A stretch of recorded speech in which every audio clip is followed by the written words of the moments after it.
Okay, we are back. 12/6/2024, 5:50 p.m. Eastern Time. Infinite Plane Society Evening Deprogram. This is not a program. It is specifically a deprogram.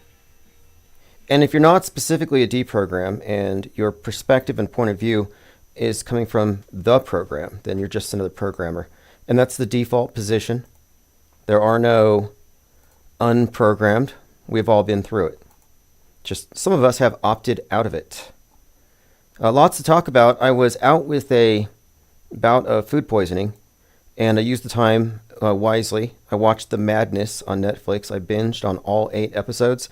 And I want to talk about this because before I started watching it, I said to everyone in our Discord server and in our Guilded, I said, based on our understanding of how predictive programming is used to propagate ideas in advance of future fake news events, I can predict, based on our understanding of this as a model, that this series will contain copious examples of such. There will be correlations between the characters and people in the world stage. So, for example, and I noticed this right off the bat, it opens up with the main character. Well, first let me give you a background on what it is, and then I'll go through it. It's about Munchie Daniels, a media pundit, who is kind of like a tougher version of Don Lemon. He's a CNN guy, and he goes on vacation, and he gets framed for the murder of a white power influencer. But here's a description. The Madness is an American action conspiracy theory, limited series created by Steven Belber for Netflix. It's a media pundit who must clear his name after he accidentally stumbles upon a murder in the woods. So 8 full episodes. I watched it all. I took a lot of notes, and very well done. A good movie, but it contains a lot of the ideas that we talk about here. Everything that we would pretty much expect. So right off the bat, you have this character named Mark Simon, and I tweeted this at Stu Peters. I said, this Mark Simon is based on Stu Peters. He's a right-wing influencer, looks just like him. That's what I pointed out, the looks. And then there's a second character, Laura Simmons, who's this kind of a independent journalist and conspiracy theorist who's obviously based on Laura Loomer. So we've got a number of characters that are based on real people, and this in itself isn't atypical. You'd think they would draw from real life, but it goes a little deeper, as you will see. So it begins where the main character, Munchie, is jogging through the woods. And it immediately calls up Ahmaud Arbery, the lynching, or the character the individual who was jogging, and then he was chased down by some individuals, and they basically killed him. So Ahmaud Arbery, it was recalled to mind right there, and he's cut off by Stu Peters. Now, if you remember, Stu Peters, Mark Simon in the movie, he had this event called the Extreme Accountability Event, which was canceled, where he was going to teach people how to form militias and how to tie nooses. So this is an example, I think, of someone on the world stage, Stu Peters, who's not just a media pundit, but he's a psyop actor. And he's portraying a stereotype, a character, in order to embody something that the public can rally against. And this movie really makes the case. But I'll go through it bit by bit. One thing, he cuts off the Don Lemon-like character. And he said, I just needed to stop you because I thought maybe the city folk were coming to raise hell. By city folk, he means inner city black. And then he describes how, if you need anything, come to my house, I'm stocked up, which means he's a prepper. So they're building up these archetypes. But here are a couple of key things. It turns out he's been doxed as the persona behind this character called Brother 14. Now, Brother 14 from the Forge is this leader in this white power group. Well, the number 14 stands out because that's one of these numbers which is consistently associated with the neo-Nazis. But recently, as in the last couple of weeks, there were a couple of news stories where it was revealed that certain influencers were being visited by Elon Musk, that he was interacting with certain neo-Nazis on Twitter. And that's one of the subtexts to this entire series, is that there's some billionaire who's secretly financing online neo-Nazis. So there's a lot of this mirroring of the two. Goes on to say, there's this group called Profane Discord, which is like this violent Antifa group. And of course, the word Discord has consistently been used to associate extremism and free speech with online groups. So if you're online, you're in Discord, you're going to become a terrorist. Profane Discord, and they were anarchists. And this may tie into that individual who shot the CEO. There may be a tie-in here, because we're talking about violent anarchists. Lots of anti-gun sentiment. They make concealed carry into something menacing. And the anarchists are 3D printing their own guns. They're a gun commune. So, main point here, the Mark Simon is definitely based on Stu Peters. Interestingly, the cabin the character is in is owned by a guy named Stu. Now, there's this Russian character working at a gun shop. Heavy Russian accent, has a flag, "Don't tread on me." The place is called Founding Fathers.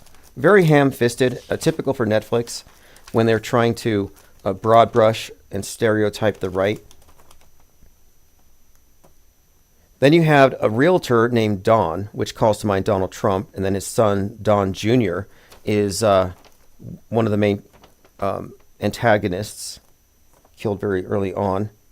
I'm pretty sure the character behind, I think one of these characters might relate to Musk, the billionaire, the hidden financier of all this is this billionaire.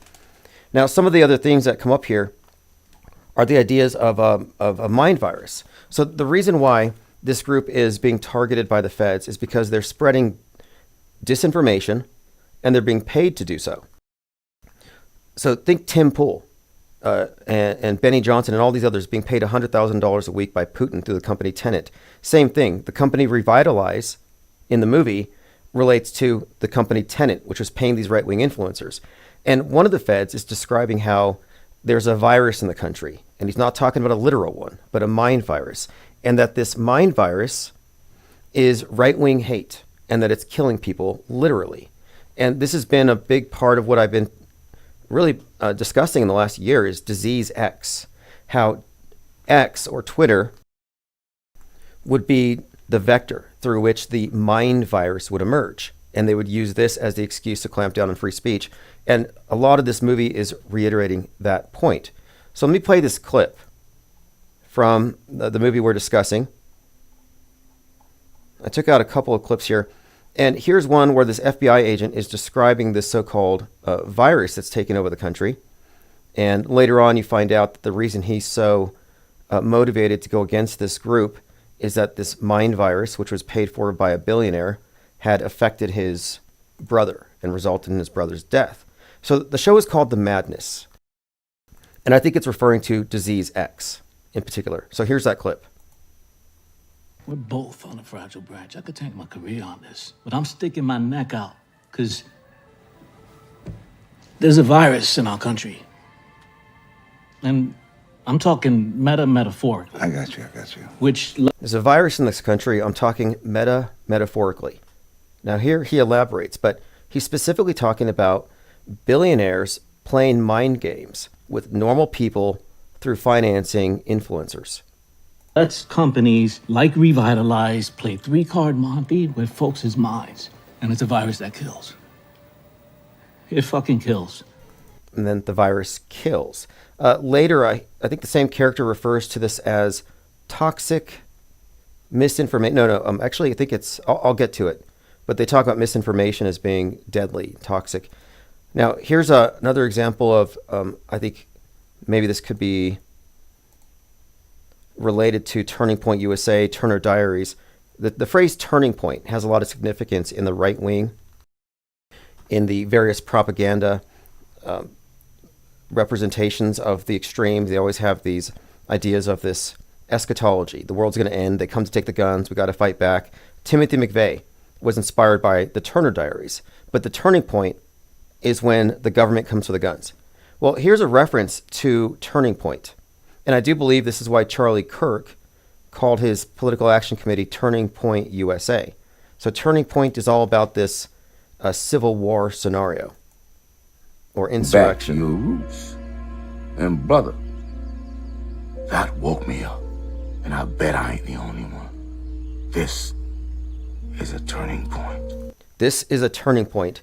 This character is describing how the death of this white power leader radicalized him, and he's ready to act as well. That was the turning point.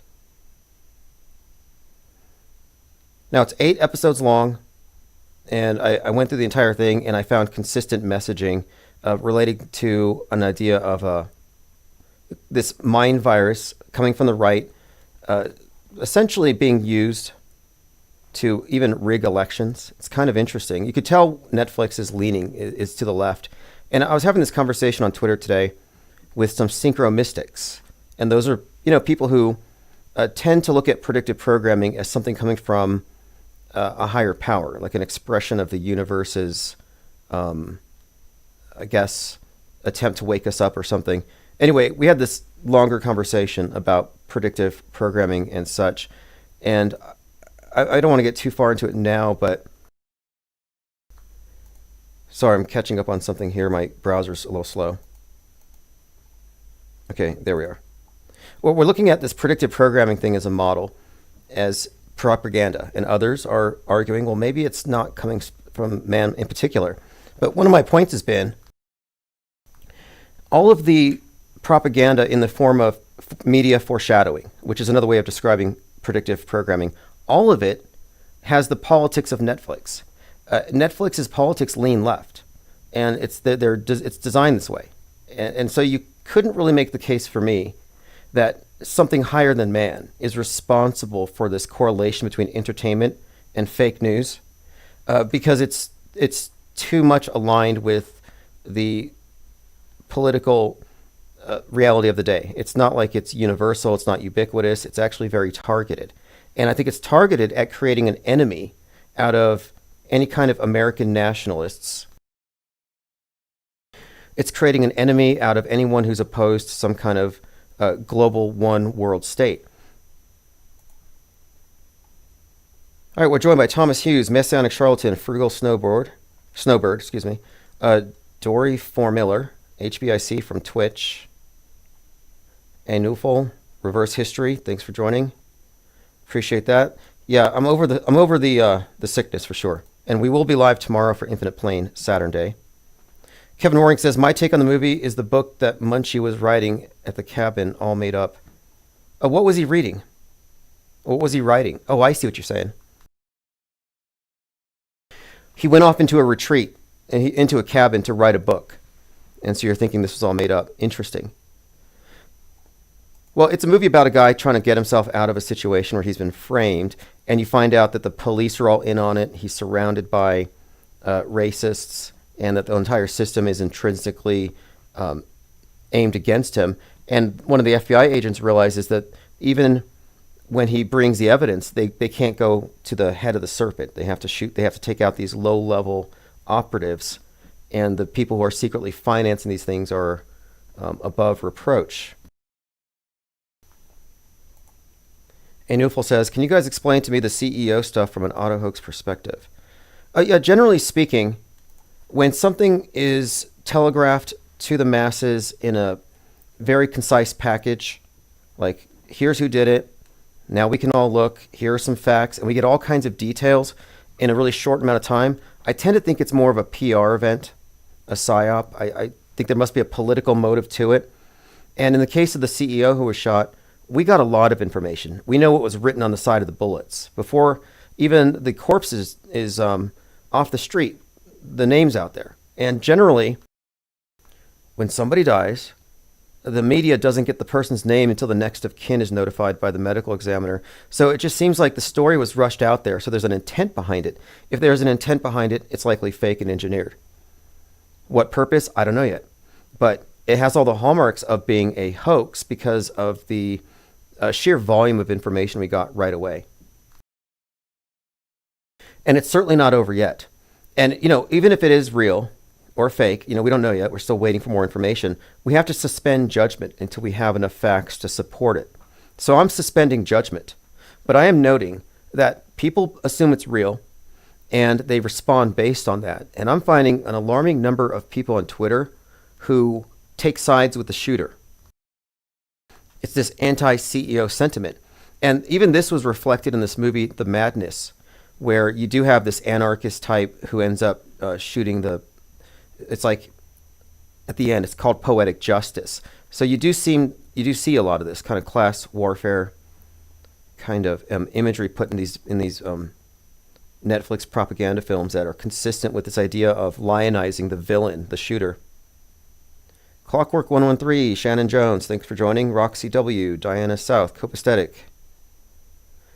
Copaesthetic says, what the synchros don't get is they must first rule out man, not jump straight into extraordinary claims. Yeah, that's one of the primary points. As a skeptic, what auto-hoaxing means, MSM minus. So the big box everybody lives in. Now, there's lots of disagreement within the box, but everybody's in the box. The box is, we live on Earth. There are nukes, and space is above us, and the history books are basically a record of what happened. And so you have this general consensus. People believe in moon landings. They believe in whatever they see on TV, with a rare exception. And they make it painful to be the exception. So we all live in a big box, but within that box, there's a lot of division over how it is. And the perspective that we take is that the box that we're given is too influenced by media to take it at face value, and we have to subtract what we can't verify. And skepticism is primarily about subtracting, not automatically believing. So in this case, we cannot add a divine cause for anything we see in media until you can provide some kind of proof or evidence that such a thing exists. So you have to show us. And the burden of proof is not on me to disprove your God construct, whatever it is. So if you're maybe you suspect that everything is a simulation, well, that's fine. And I understand, simulation theory as a metaphor, and understand the language why it might be useful to think of things as such in some context, sure.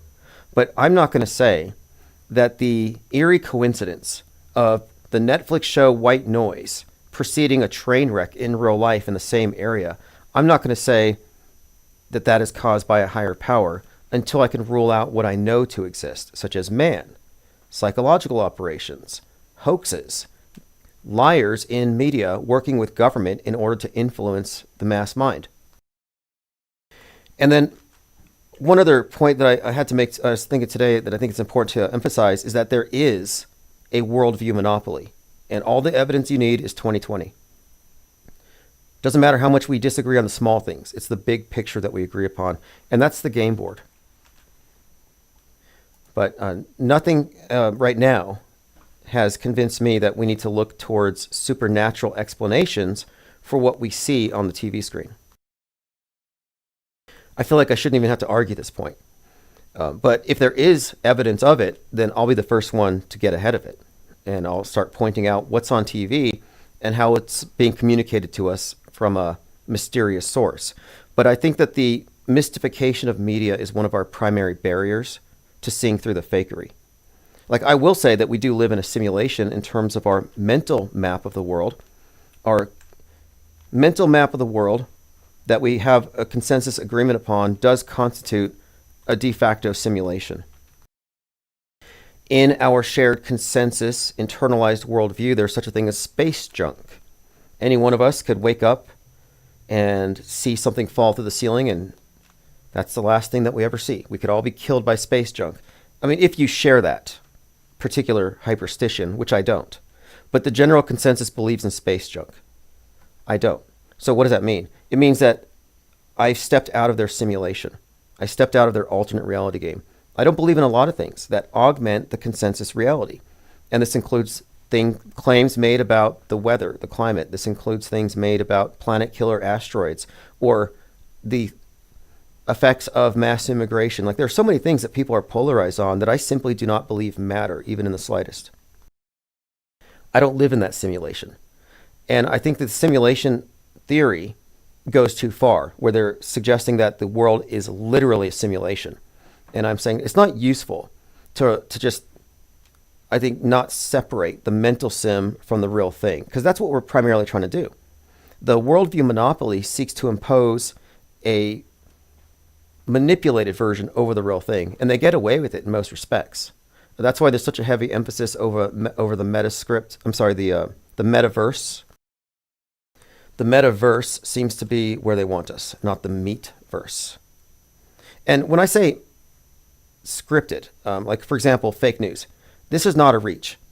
We can all agree that every mass casualty simulation event that you see performed, I mean, a lot of these things are done publicly, and a lot of them involve hundreds of people. If you have a mass casualty simulation event, it has a script, it has directors, it has actors.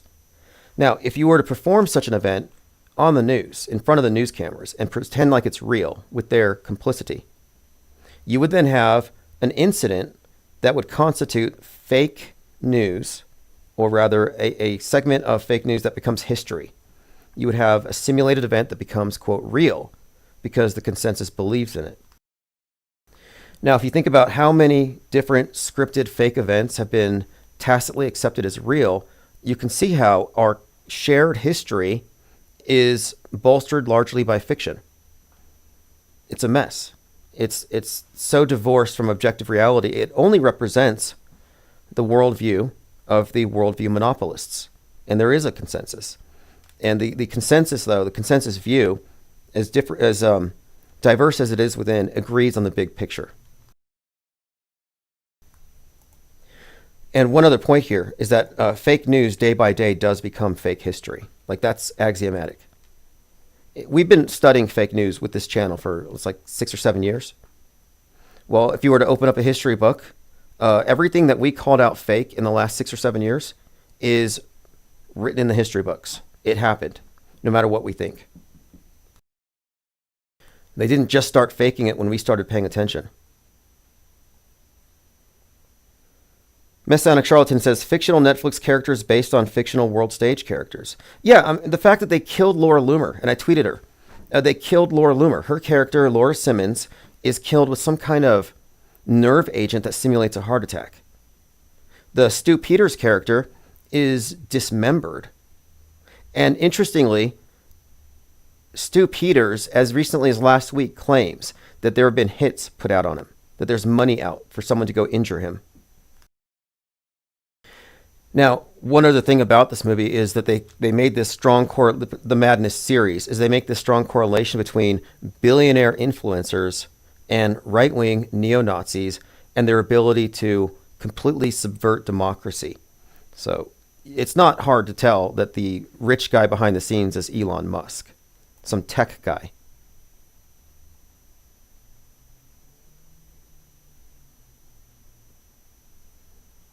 All right, let's catch up on your comments. Yep, that's something else I'll have to bring up. Clump, Daniel Penny and Jordan Neely. Daniel Penny had the manslaughter charge dropped. However, there's still the negligent homicide? We're waiting until Monday.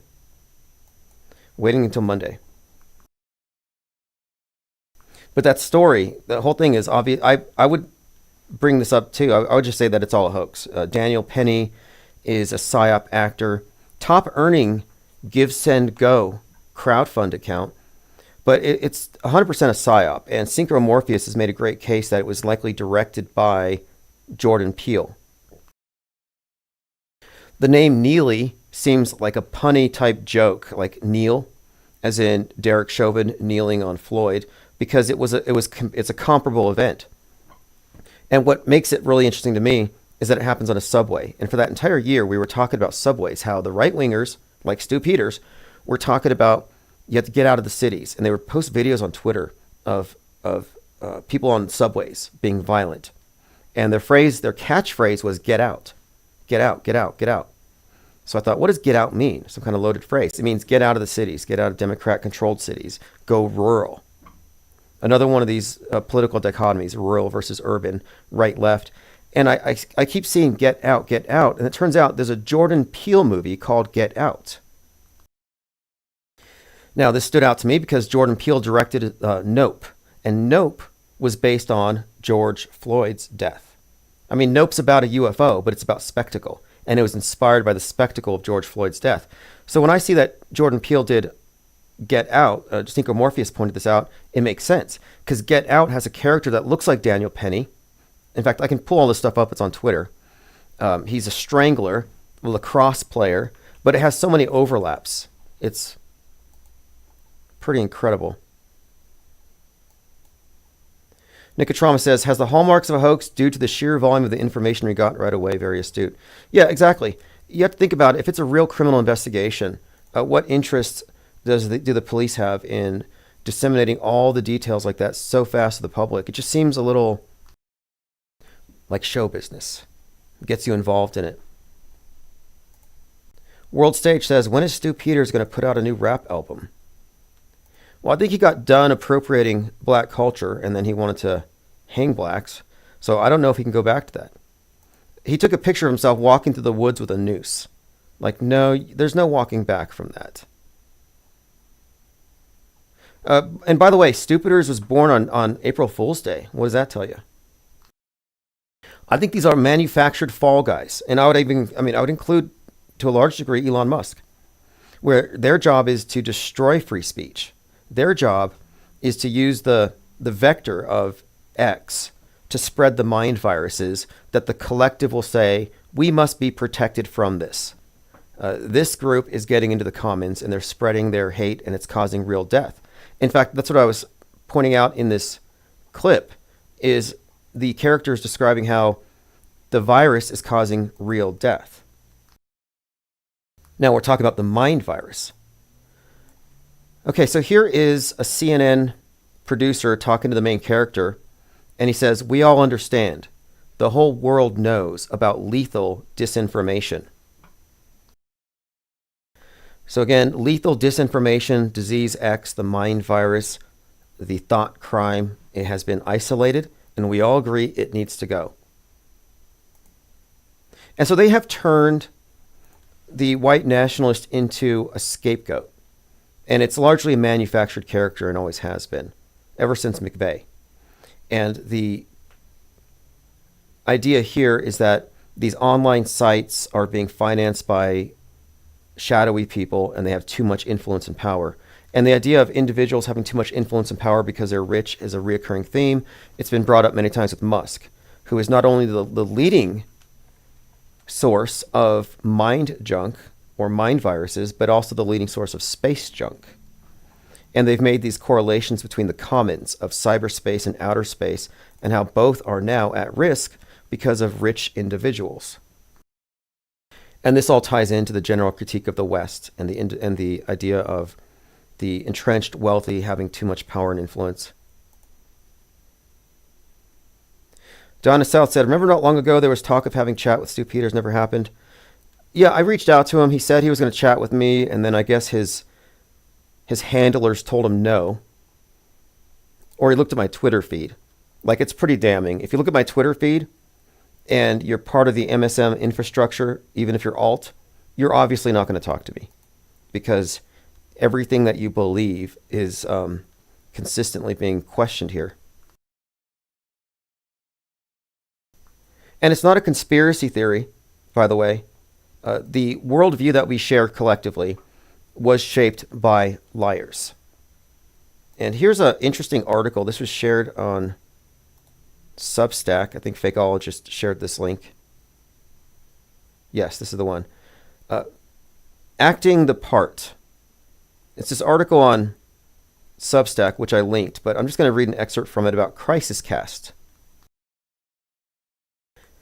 This is from a website for a company called Crisis Cast. We simulate crisis incidents across multiple platforms for emerging security needs in the UK, Middle East, and worldwide. Our specialist teams, many with security clearances, are trained by behavioral psychologists and rigorously rehearsed in criminal and victim behavior to help the police, the army, emergency services, hospitals, schools, local authorities, government, private security firms, shopping centers, airports, big business, criminal justice departments, media, and the military. So you got that. Crisis Cast uses actors trained by behavioral psychologists, and they work with government and media to stage incidents. This is as far from a conspiracy theory as you can get. That they work with the government and media using trained actors to manipulate the public is put there in their marketing blurb. So this is not a conspiracy theory. And the faking of news goes beyond political bias. We're talking about simulated events. And if there's a straw man So they'll say, oh, you think everything's fake? It's like, no. It's very nuanced, in fact. If I don't believe something, I have reasons.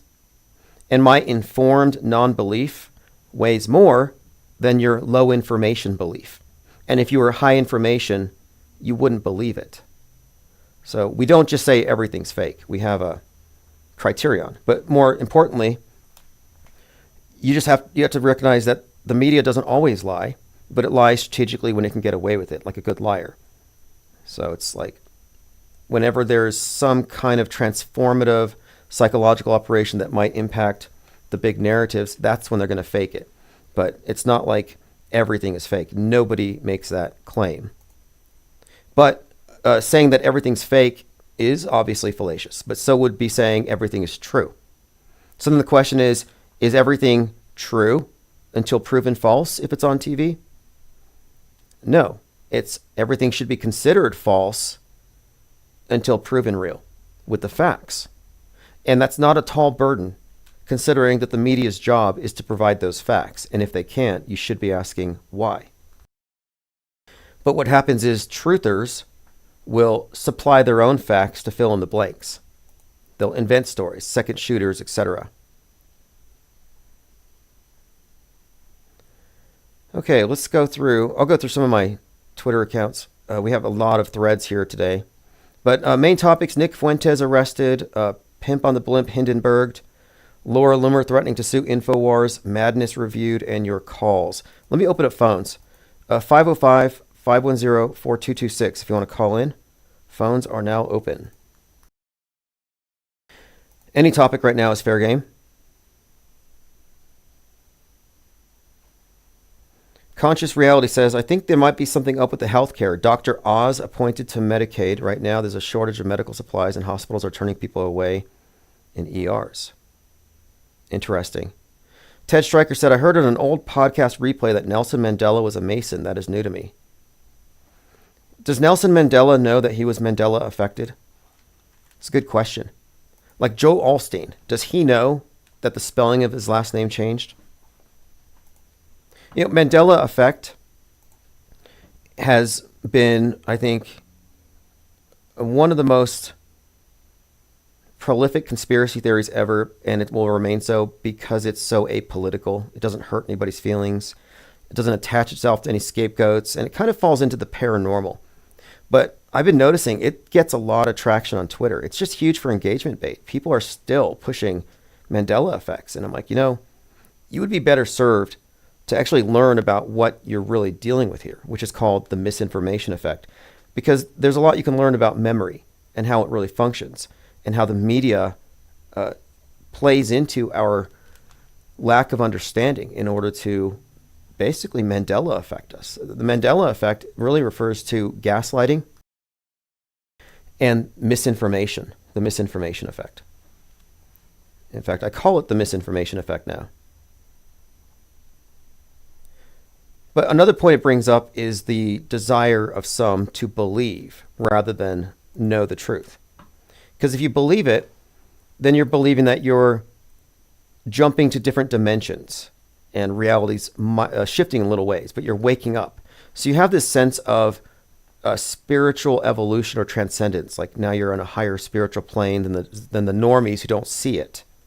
Oh, they don't remember it this way? Then they're not discerning or something, or they're giving in to the matrix. So it's kind of more of a paranormal or a spiritual, maybe even like a sort of a miracle.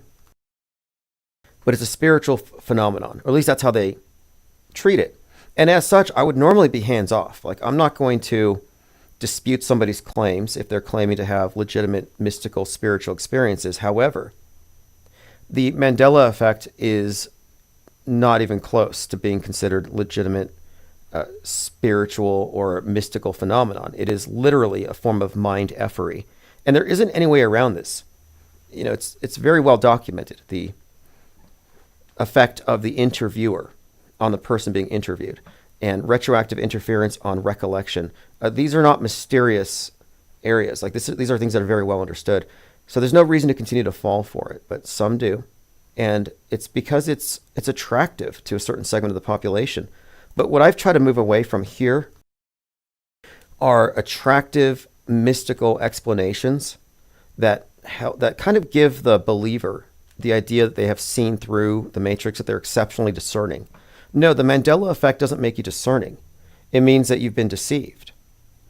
And I'm trying to break away from this. And we've all been deceived. I mean, that's one of the main things that we talk about here, is that until you reject the MSM premise, on some level, you have accepted a lot of, we'll just say, superstitions. Hyperstitions, more accurately.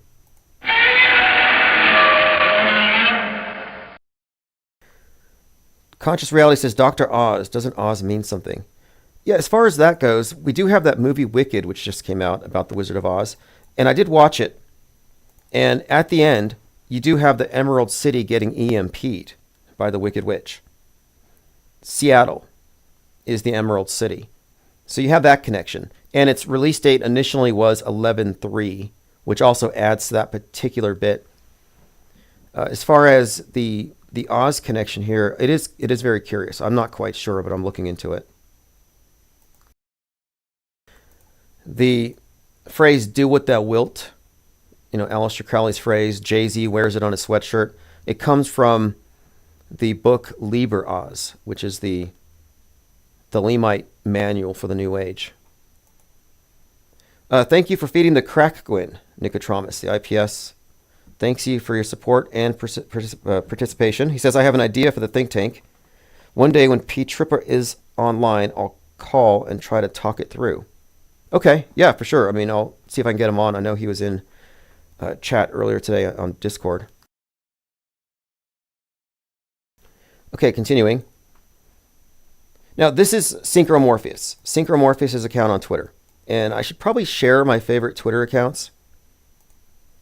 This one, World Stage. There are a few others that are consistently keeping up with what we talk about here. And it provides a lot of the resources that we need for our examination of these events. So, for example, this is interesting. The shooter of the CEO does have a curious resemblance to Donnie Darko. Does this mean anything? Not sure yet. The fact that he's smiling is interesting, insofar as so many of the recent shootings have had this Joker archetype kind of put onto them. Thomas Crooks was the Riddler, if you saw the face.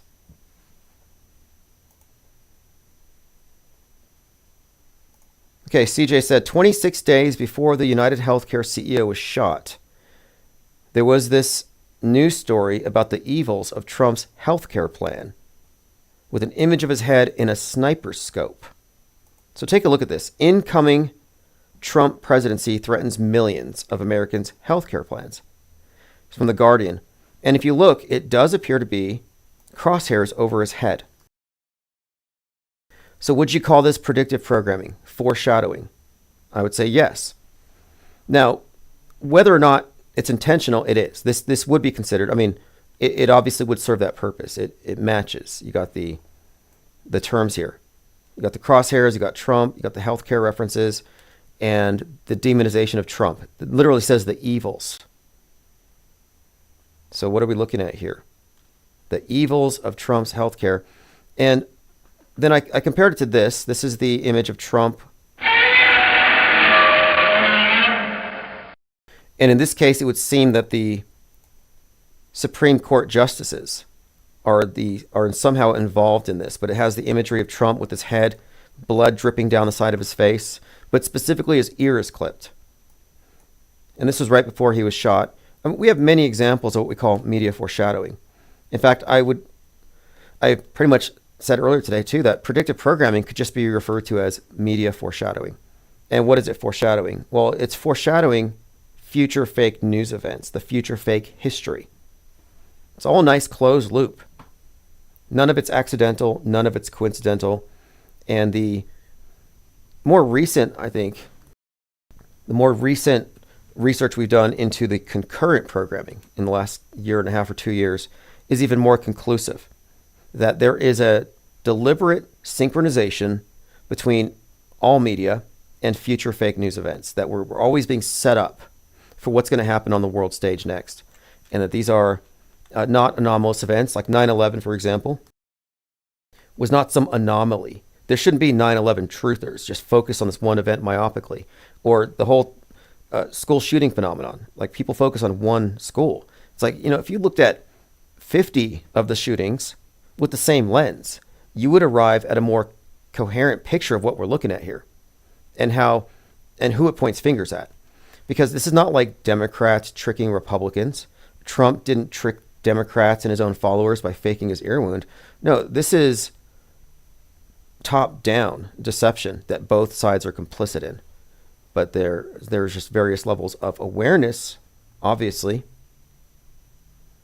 So here are a couple of notes I put about this. I said, like all propaganda, predictive programming requires repetition, exposure to ideas that you will be conditioned to accept in the future. It will be loaded with imagery that will saturate one's imagination to make the fake news all the more believable. And we have many examples of this.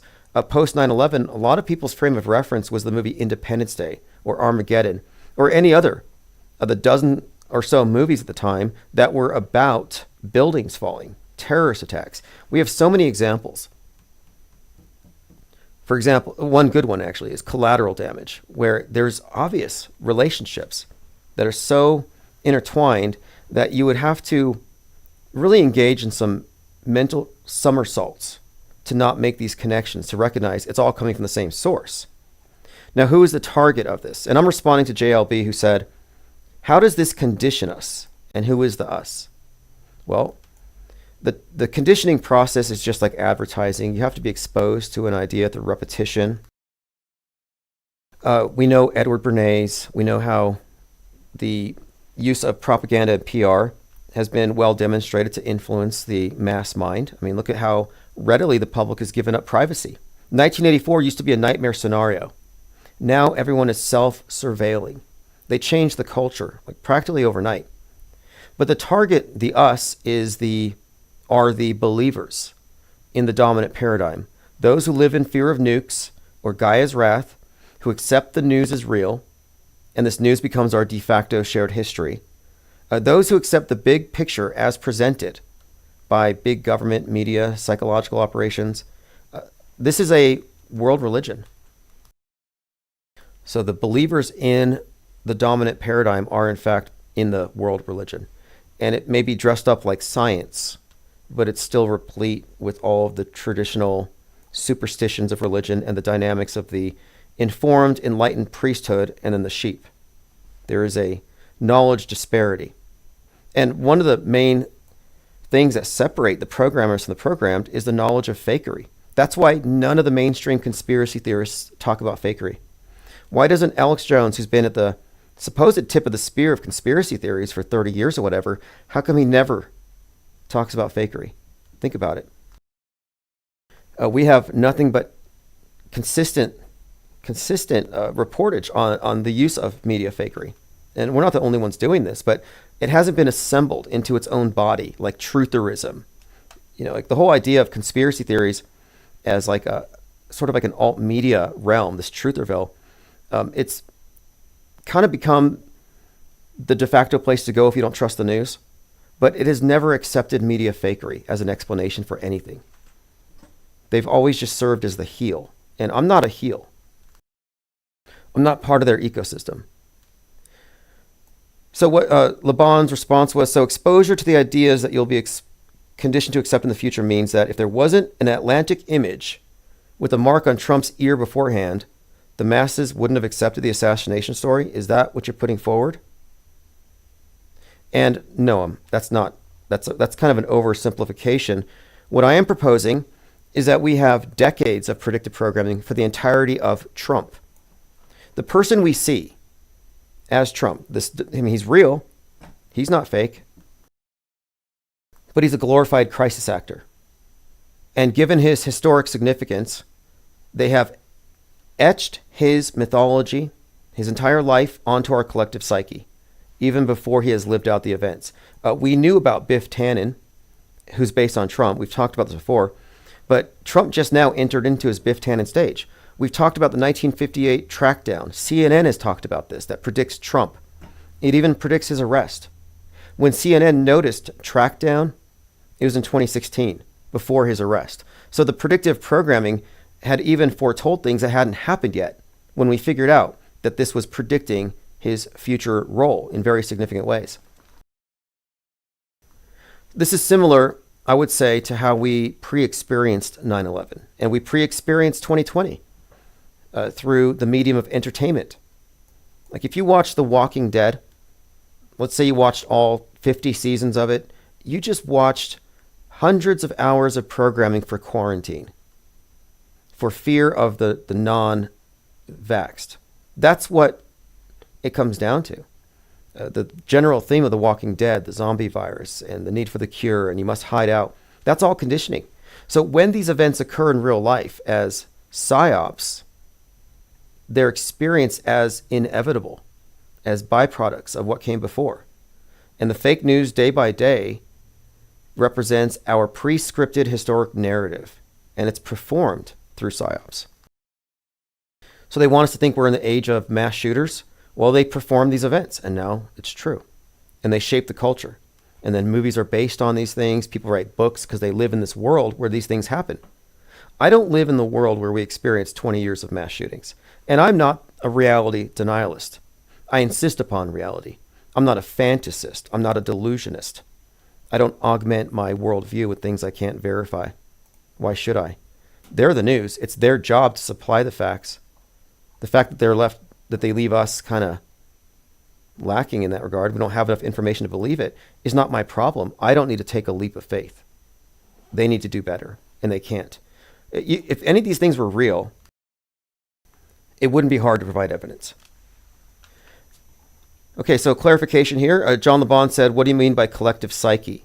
Is it a telepathy thing? No.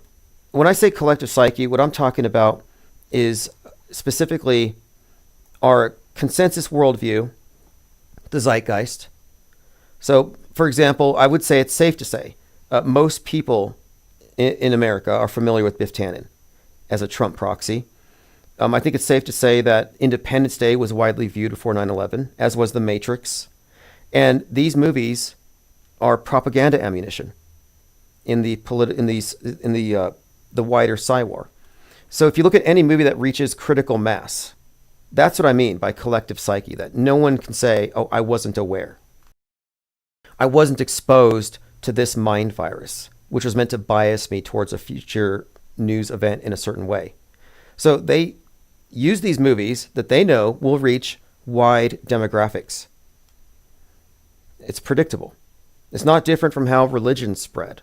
It's a combination of marketing and propaganda.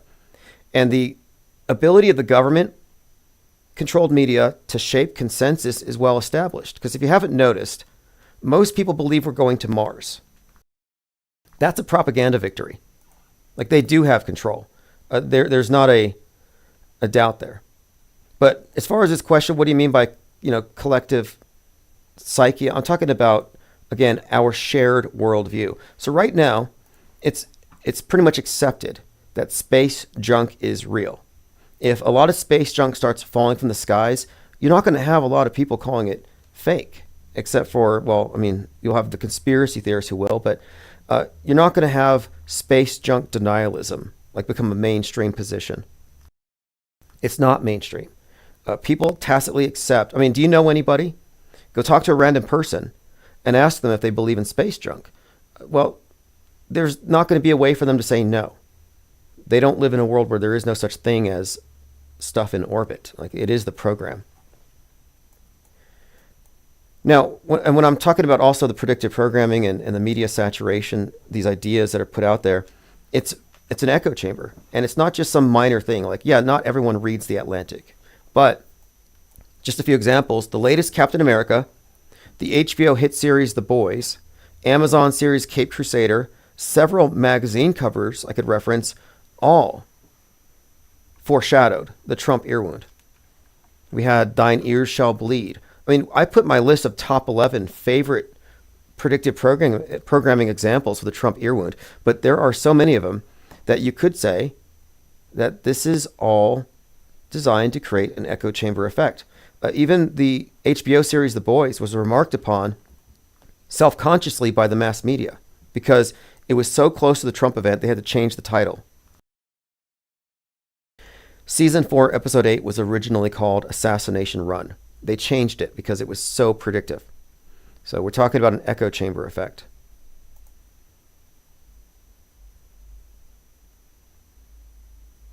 Catching up on comments.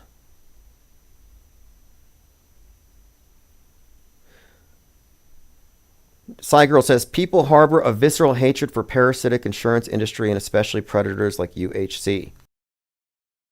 Yeah, exactly. Cygirl says, are we disturbed by the strange vibes resonating from this Manhattan hit on the CEO? Even though it was faked and staged, the response is jarring. Yeah, that's what I thought. Because I don't think it's real necessarily. It's totally fakeable. But I'm noticing a lot of people are happy it happened.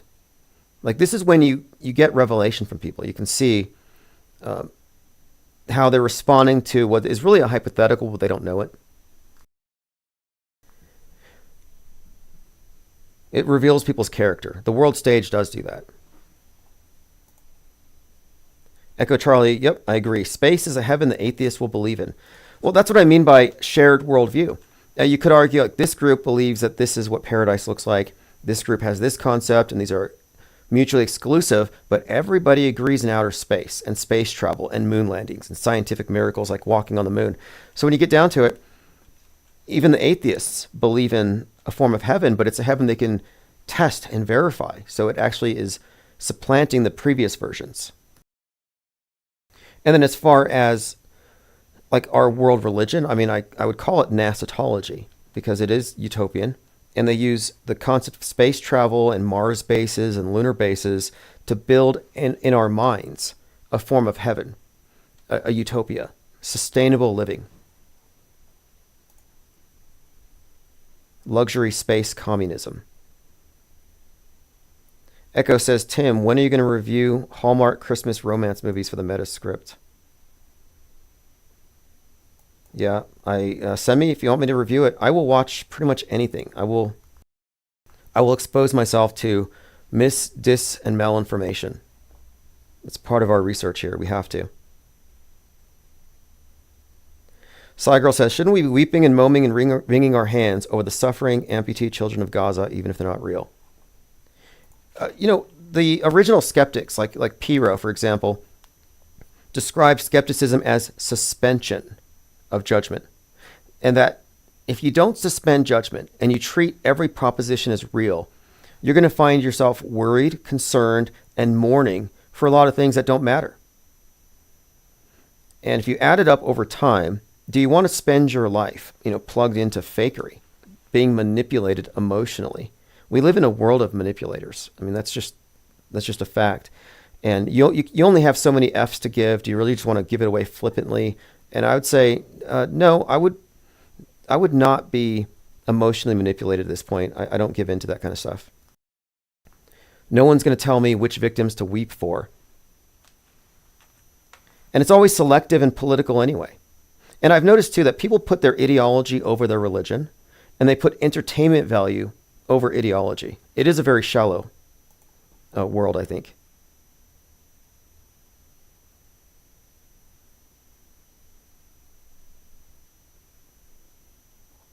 Okay, let's move on. I'm going to go through my...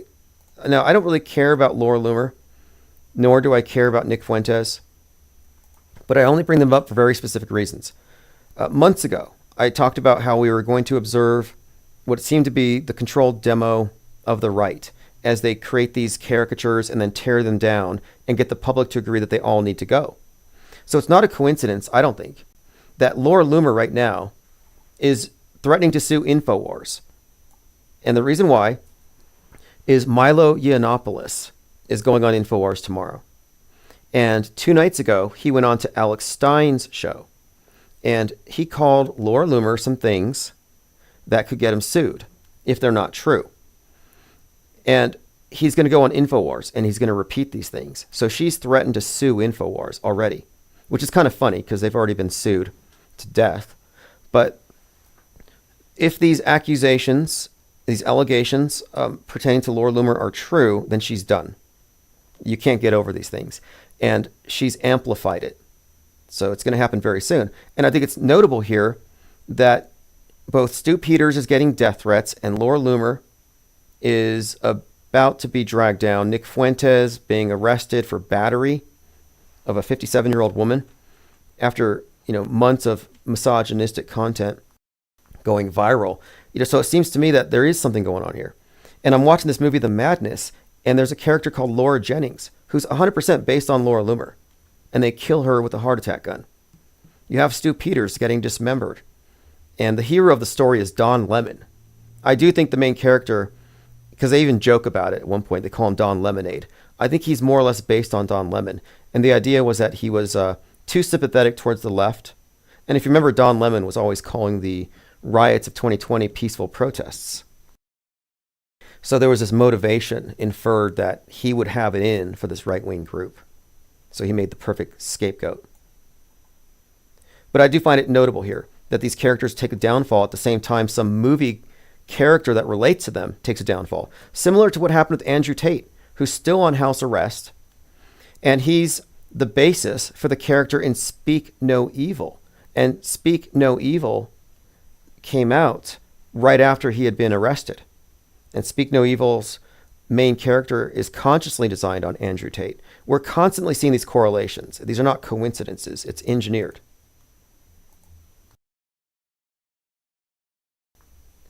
Diana says Laura Loomer, a.k.a. Saw, the horror movie. Some said The Purge. I mean, people are cruel to her, but she's also cruel, so she doesn't get any protection. But you have to remember, too, that she's an operative. She's an agent. So these are scripted downfalls. They have to be. She was the one who, in 2017, jumped on the stage at Central Park where they had the Shakespeare. They had the performance of Julius Caesar. And the character that looks like, well, Caesar's Donald Trump. They didn't even hide it. So Donald Trump is getting murdered on the stage in 2017, and Laura Loomer jumps on the stage and says, you're going to lead to her being assassinated, him being assassinated. So she's been involved at this level for some time.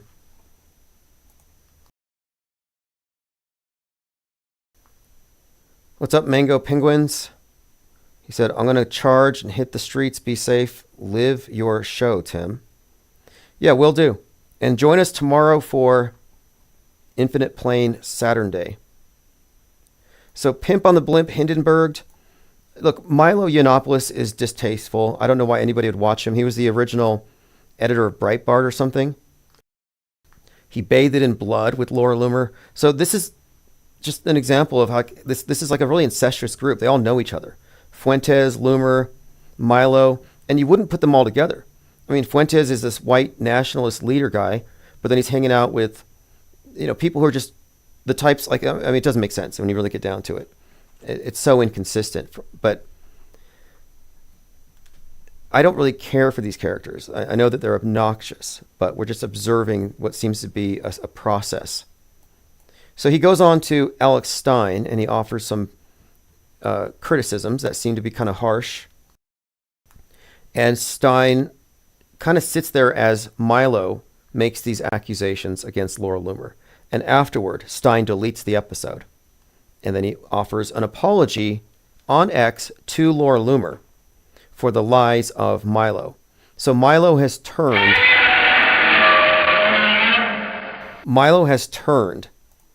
on Alex Stein. And he says that the pimp on the blimp is going to get Hindenburged. And he starts spilling all kinds of leaked, or rather screen caps that he takes, where Stein has admitted to some pretty bad things, including something pretty bad involving MTG. And we're going to find out tomorrow. But Milo's on some kind of a revenge campaign. Thank you for feeding the Crackgwin, Dirty Pox. The IPS thanks you for your support and participation. He says, Google Silent Hill Kindergarten Cop. Strange meta scripting. I'll take a look.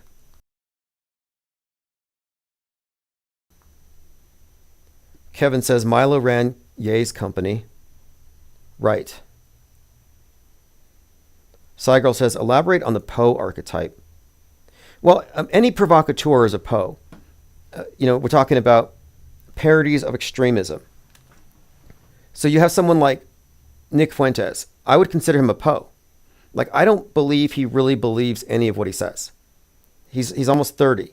He's never had a girlfriend. Who is he to give advice to men about how to treat their wives, which is all he does these days. And then he throws out these bombs where he's just making these like overtly sexist statements. So you have his hatred for Jews he's always loud about, but then lately he's just been all about hating on women. And no one in their right mind would really say these things even if they really believe them. I mean, he makes himself into a huge target, but I think it's designed to broad brush all of his followers with this type of negativity, because they went from being conservatives to misogyny, neo-Nazis. It's kind of, these things all go together.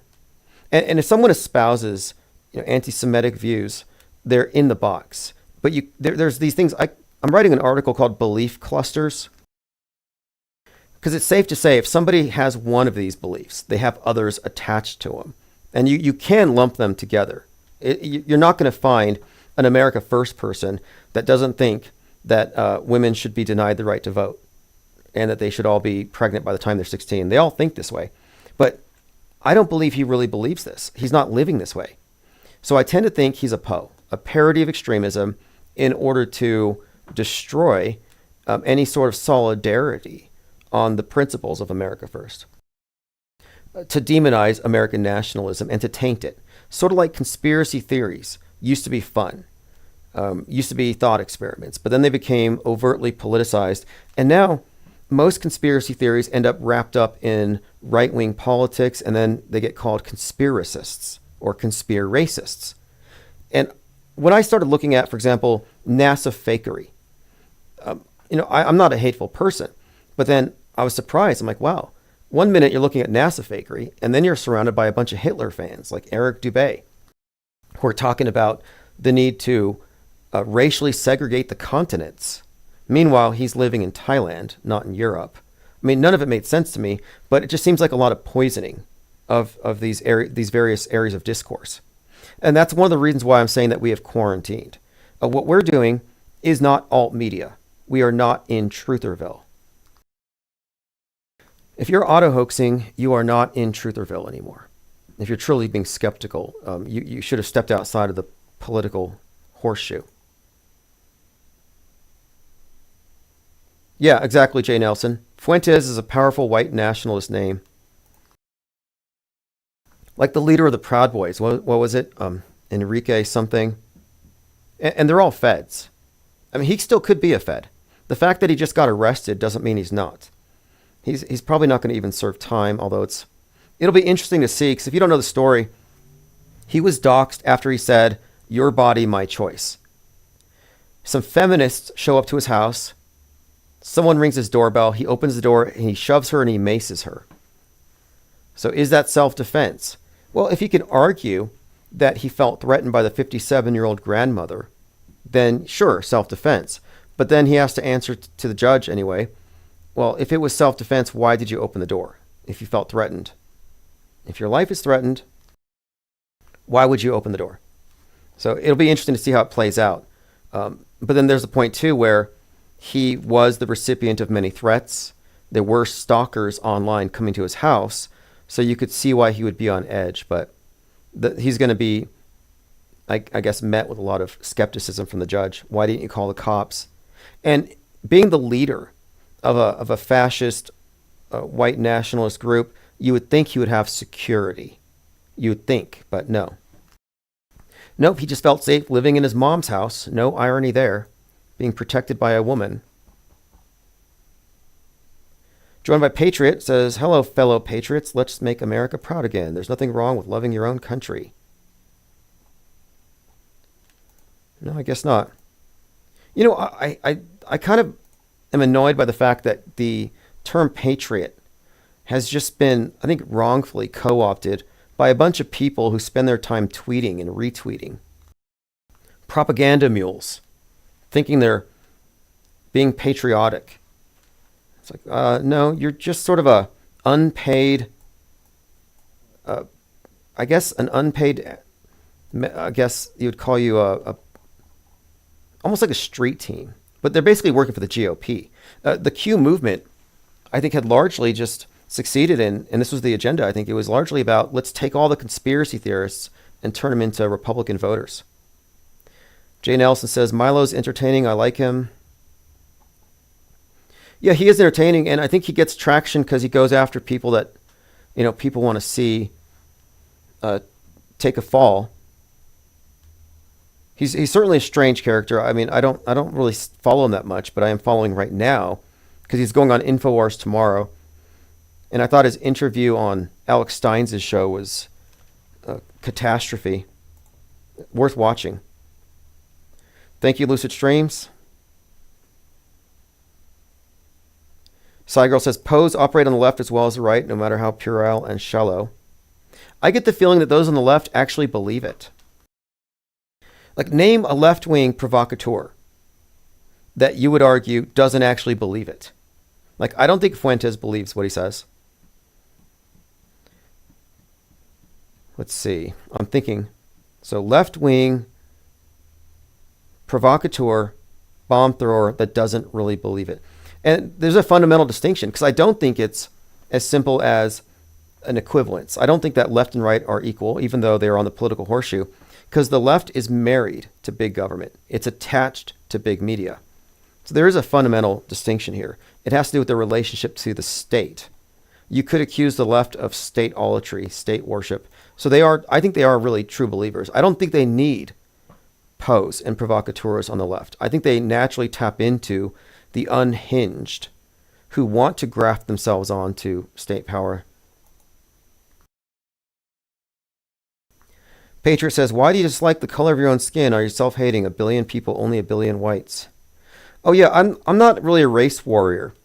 And if you're fighting a race war, you're not going to do well hanging out with media skeptics, examining media fakery, and the utility of fake news in the creation of a fake worldview.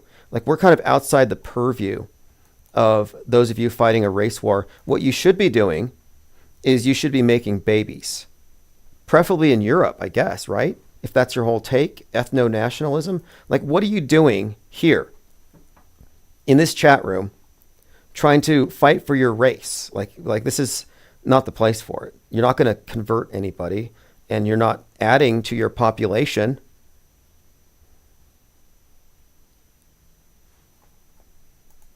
I don't talk about race a lot, except in the sense that race is talked about in the media. I'm talking about how it's discussed on the world stage.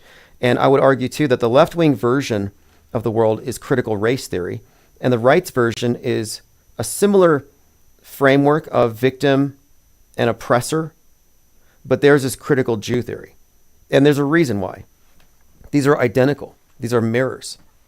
Like, if you really believe that you are an oppressed minority and that you're being genocided, I would say you're the victim of a psychological warfare campaign. And since you believe this, and I'm assuming you do, we're talking to Patriot here, and see, look, this is why I think people like this might be feds. They want to associate patriots with racists. That's one of the things. That's a constant thing. I mean, you can call in if you want, but I would ask, what is your purpose here to try to advance either the theory of replacement theory and the need to fight that by having more babies, or just race war in general? Like, where are you trying to get here with that? I don't know if you're going to get any traction. Like, I literally don't believe in it. Like, I am a white genocide denialist. I don't believe it's happening.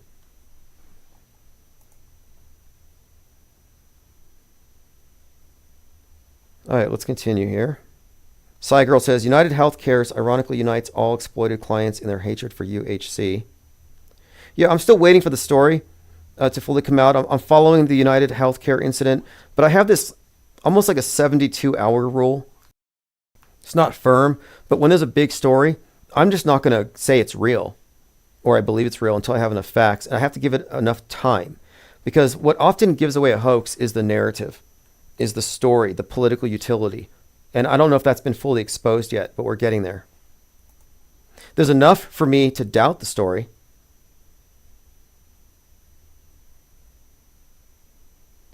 Yeah, Patriot, why don't you either A, call in, or B, it's a Friday night, go out and try to increase your numbers. If you're a brave race warrior. I think it's silly. I think it's ridiculous. And I think it's also an evidence of how strong the programming is if you really believe it.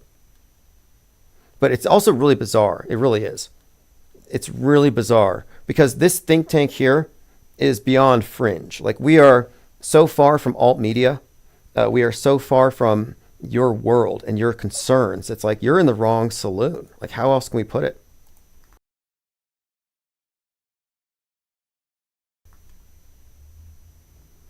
All right, let's move on here. I'm looking at something someone said to me. They said, oh yeah, thanks. A Silent Hill kindergarten cop. So what is the connection between the two?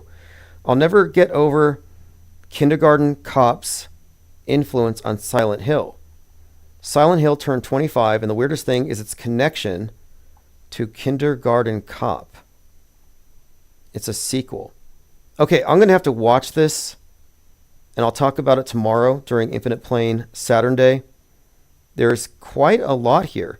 The original Silent Hill contains a recreation of the school from the principal's office in Kindergarten's Cop. The strange hidden links. I haven't seen it, but I'll look into it.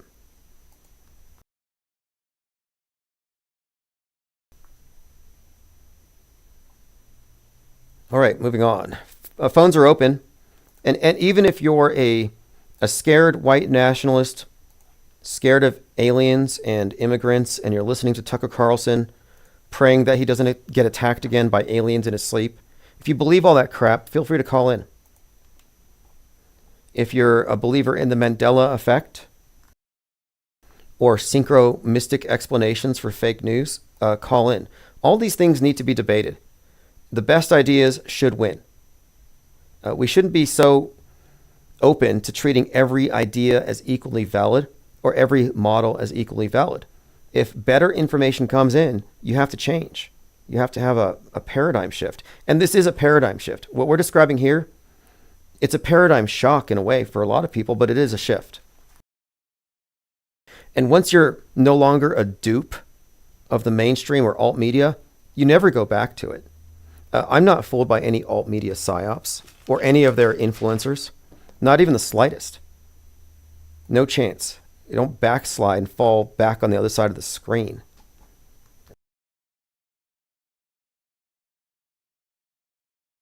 Cygirl says the insurance shysters are middlemen parasitically living off the sickness or misfortune of the masses. It could be, or that could be a mischaracterization. And this psyop could be built on that. I mean, I don't know. I try to avoid anecdotal stuff, and I wouldn't be surprised if anti-vaxxers are jumping on this story, because anti-vaxxers are targeted. They're trying to make anti-vaxxers look like terrorists. And they did a good job of it themselves. Toward the end of 2021 or 2020, there was a lot of this like sentiment and attacking or threatening testing centers. And more recently, they had a lot of conspiracy theorists branded as terrorists for calling meteorologists, accusing them of controlling the hurricanes.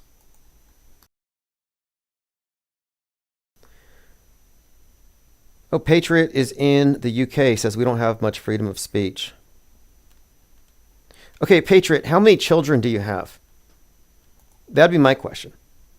Because if you haven't replaced yourself, I don't want to hear your whining about your dwindling population. Like, have you had more than 2.2? That's why I don't take Nick Fuentes seriously. That's why he's a Poe. If he wasn't a Poe, he'd have 20 babies by now. But he's got none. What's he waiting for? And the things he said really means that any woman who finally settles with him is going to be some kind of self-hating, self-loathing, compliant pushover, because he's just said the nastiest things. But anyway, I don't believe any of it. I think it's an act, and maybe the act got taken a little too seriously. This could be a real event, but I don't know. I mean, did you see if you saw the video where Nick Fuentes sprays the pepper spray, it could have been anything. We don't know for sure. Patriot says, I'm still young. Okay, yeah, what I'm saying is this. If you're worried that your race is going extinct, you need to get off the internet. That's the best advice I could give you. And what else? I mean, what else can I possibly offer you here? I could tell you that your race war is phony. and that racism and anti-Semitism is a waste of time, that your mind is being molded by people you'll never meet. But, that's on you. But if you really feel like it's an issue, you're not going to be solving any problems here. So he has no babies, which means I should block him, honestly. I'm not going to block you permanently, but you are going on a timeout because I don't want to read the comments from a faux race warrior.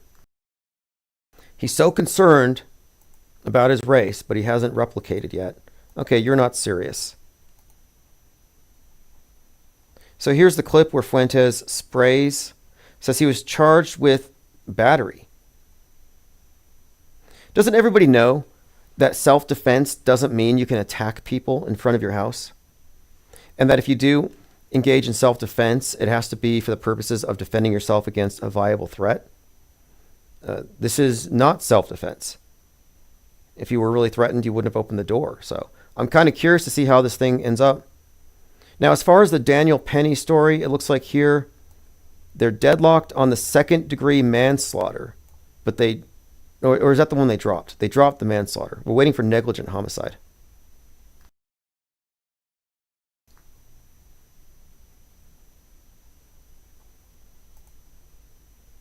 It was a 57-year-old feminist, and I think she was trolling by pushing on the doorbell, but like him or not, to respond to an internet doxing by going to somebody's house to harass them makes you a cyber stalker, an online stalker. So he may have some defense in the stalking laws. Like they may have crossed some lines because not only was he arrested for this, but she's suing him civilly. And I don't know if her civil suit's going to get anything. In fact, I think he could sue her and her friend that provoked her. So I don't think he's going to be the loser in this necessarily. But what he did was a losing move. But I'm still baffled as to why he opened the door. Unless he just has no self-control.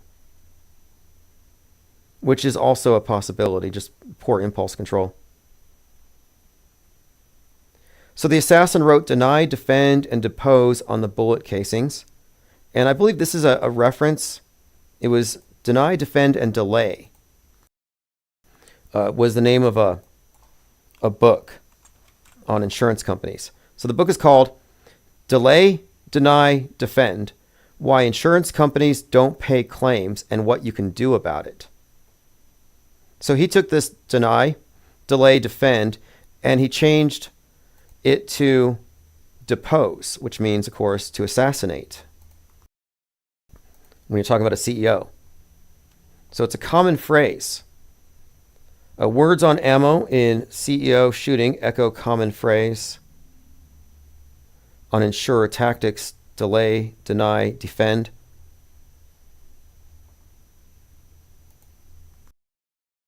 I mean, sharing that information with the public is almost tantamount to sharing a terrorist's manifesto. Like, I don't know if this is something they should do. I would imagine they would hold this information back.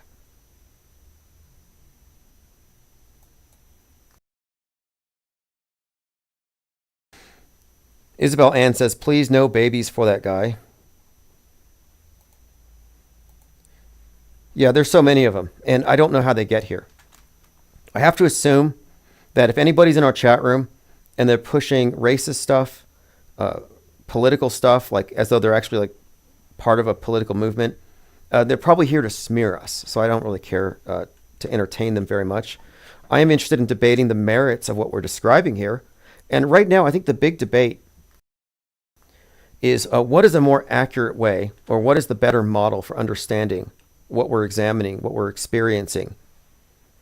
Is it totally controlled media, or is it a chaotic world where everything's random and the order we see is the byproduct of a higher power communicating through directors in order to convey hints to illuminate those of us paying attention? Now, if that sounds far-fetched and mystical, it's because it is. But that has been the go-to explanation for a long time. And I'm pushing back against it. As much as it would be nice to say, hey, I'm enlightened. I am getting messages from God through the TV. That's just not true. And I think the more rational, mundane, prosaic explanation that is repeatable, testable, predictable is the one we should lean on. But I'm willing to debate it. Girl says it's not racist to question or challenge global policies of population replacement, displacement, or dilution. Actually, it is. But it's hidden. Because most people would reject claims, certain things, like, for example, Elon Musk comes out with a sign, we're having a population crisis. Well, both the left and the right believe so. The left thinks we have too many people. The right thinks they think that we are running out. So if you say, okay, we do have a population problem here, and then I point out, well, there's millions of immigrants coming in, so there's your population problem solved. They'll say, no, that's not the solution, because it's the wrong type of people. So what are you really saying? What they're really saying without saying it is that we're being replaced by non-whites. So ultimately, any complaining about populations being replaced really is stemming from insecurity from the perspective of a white genocide, which I would contend is a hoax. So I'm saying that you're carrying water for a racist agenda without even knowing it. Alex Jones can say globalists, George Soros, depopulation, Bill Gates all day and get away with it without really owning to what he's really saying. And what he's really saying is whites are being replaced because Jews are transplanting blacks and Mexicans into America. That's what he's really saying. And I don't believe that. I think these are recycled psyops and fears they sell to people every election year. And I even predicted this, with the last election. I said, notice how you're going to have people complaining about military-age men, just as they did in 2016. It's just a way to hype up fear so people want to close the borders. But xenophobia was a huge driver of the right-wing vote, if you ask me. So no, I don't think you can separate it from that. And more importantly, I don't care because it's outside the purview of media skepticism. I'm not here to fight anybody's race war. I'm not here to fight a right-wing agenda. My objective here is to separate real from fake and establish our parallel media based upon our methodology for approaching media in an active way, understanding what it really is and how monolithic it is and what that implies. And one of the biggest implications of monolithic media, fake news, fake history, is that all these little agendas don't matter. All these little agendas are distractions and red herrings. Like, I could care less if Venezuelan gang members are taking over the gang turf of the Crips in Aurora, Colorado. That's what people are saying on Twitter. That the Venezuelan gangs are taking over. And they get up in arms about it. And then you dig and you find out it's not true. You were triggered for no reason. See, I'm not triggered. I don't get triggered for no reason. But yet a ton of people triggered. And that story about the Venezuelan gangs taking over apartments and the Hells Angels going to save the day, that was thoroughly debunked. There was a motorcycle rally in Durango. And people saw motorcycles on the freeways and they said, oh, it's the Hells Angels. Didn't even look like Hells Angels. Now, that story was debunked for those of us who looked into it, but it's believed by the masses. So when Joe Rogan was talking to Donald Trump, they mentioned it. Oh, all those Venezuelan gangs taking over apartments in Aurora, it's terrible. And Trump's like, yeah, it's terrible. We got to do something about that. We got to protect the jobs of American gangs. And like, these individuals don't care if it's real or fake. They're sheer propagandists. Just like with the cats and the dogs being eaten by Haitians. Fake news. And there were a lot of people who would have known these were fake claims, but I saw them disingenuously spreading these claims to their big accounts because they knew that the truth doesn't really matter.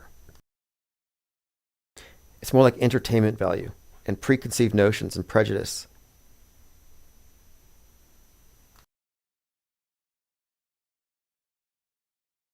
Okay, let's continue here. Court sketches of Reagan's shooter are at an auction.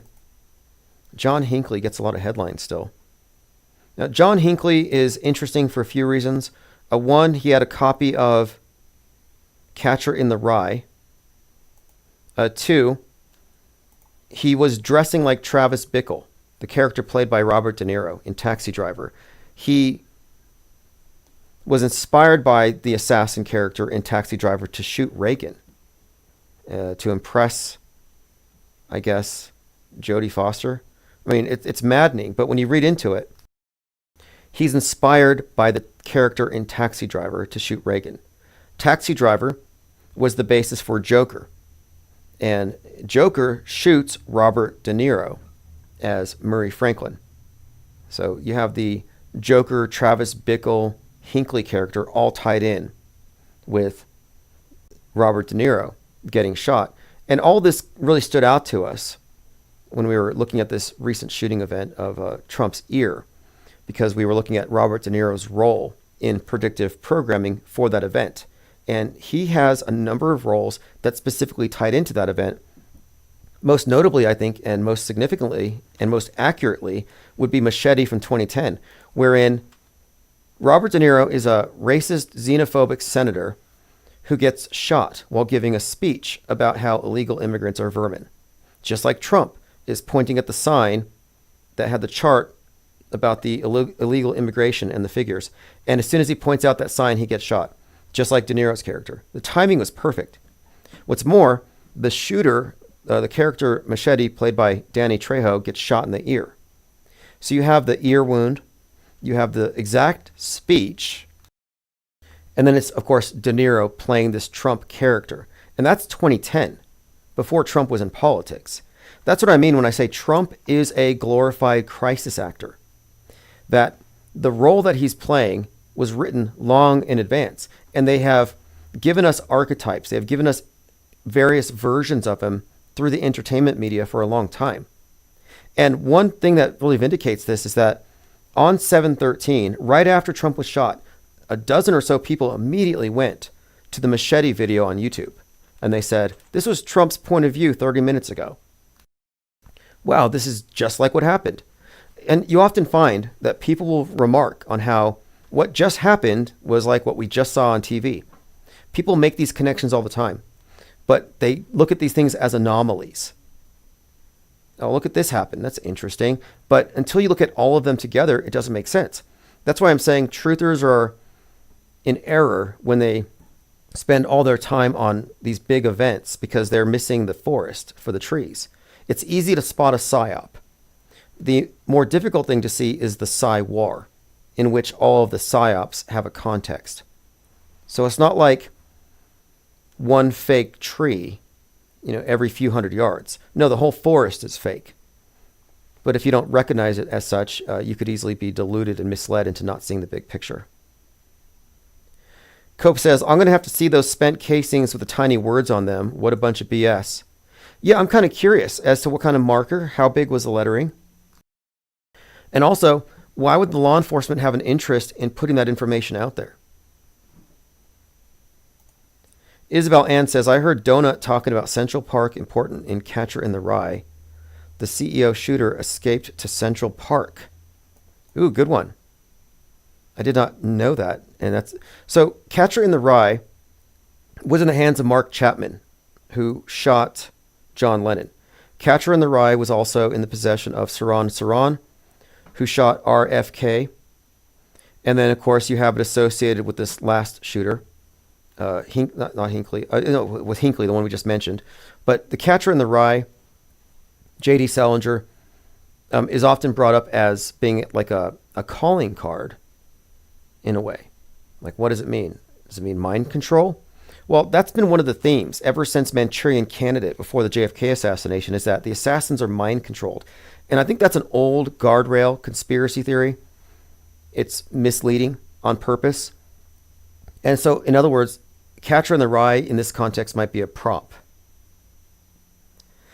Although Joseph Atwill did a breakdown of it, and he claims that it contains within it, in the subtext, Masonic references, and that the big picture of it is that the world is in the grip of a cult, and it will kill its enemies, and that its calling card would therefore be Catcher in the Rye. That's Joseph Atwill. He wrote Caesar's Messiah, but he did a pretty good podcast after reading Catcher in the Rye.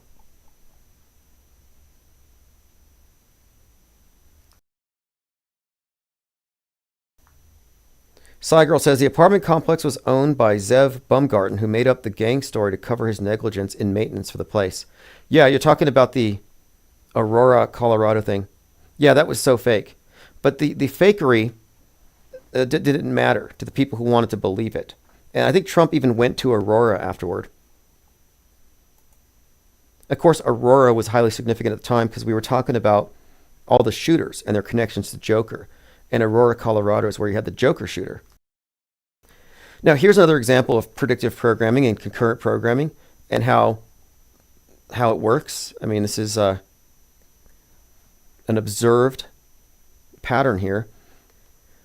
Dark Knight Rises premieres, and during the opening, the trailers, there's a trailer for a Sean Penn film about gangsters. I think it's called Gangster Squad 2013. So Gangster Squad opens up with a scene where gangsters are behind a movie screen and they shoot up the theater. So they're watching this on the screen, and then the Joker shooter comes in and he shoots up the theater. They had to rewrite that movie because of it. You know, we should just do a separate, I'll do a compilation of all the movies that had to be altered because they mirrored reality too closely. It's actually surprising. You know, we often talk about this recent movie by Francis Ford Coppola, Megalopolis. Well, that movie was delayed because it was very predictive of 9/11, takes place in New York. And he said releasing it after 9/11 would have dulled its impact. So he had to wait a couple of decades.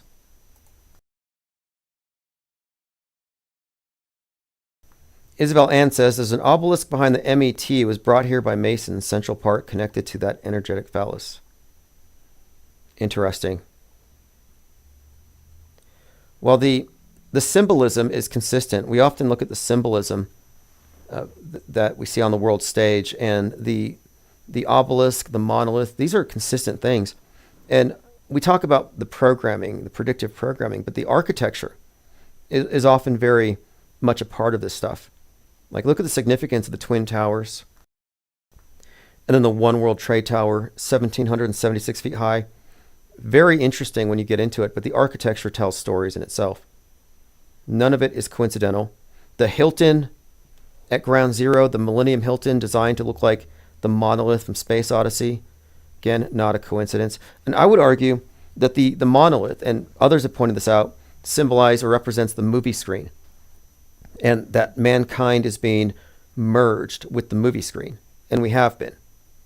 And I would say that today, the iPhone, your smartphone, is the monolith. And by monolith, it means it's the new one world religion, one worldview, worldview monopoly. And the more they censor it, the more perfect it becomes. That we are living in I would say it's a world state church, but we're living in an environment that is so monopolized that you could call it almost a form of monotheism. We have God constructs. It is a new religion. But we're almost all on the same page. They're just working on purging the outliers. World Stage said, I was rewatching Utopia for the video I made, and I noticed they had to put giant warnings about it being fictional and potentially insensitive because it was put out during 2020. Exactly. And we have so many examples of this where something's on the news, matches what's on Netflix, and they have to alter what's on Netflix or what's on HBO. That's right. Shelley Duvall's character in The Shining was reading Catcher in the Rye. And I just watched A Clockwork Shining, Jay Dyer and another. It's this documentary about The Shining. And in his new take, it was about how to create a mind-controlled assassin. And he used Catcher in the Rye as an example. But I think Jay Dyer and his documentary, let me pull that up really quick. It's called Clockwork Shining. And Ryder Lee. So they built upon Room 237. But I disagree with their premise and their conclusions entirely. What they get wrong here, in my view, is that they are looking at Stanley Kubrick's work as some kind of whistleblowing. Like Stanley Kubrick is telling people that the government creates assassins with mind control. That Stanley Kubrick is telling people that the government faked the moon landing. What they miss, and this is strange because they watched the movie Shining like religiously. These two guys make these documentaries, 237 and A Clockwork Shining. They've combed through it detail by detail to the point where they're reaching with many of their conclusions. It's actually agonizing to watch, in my opinion.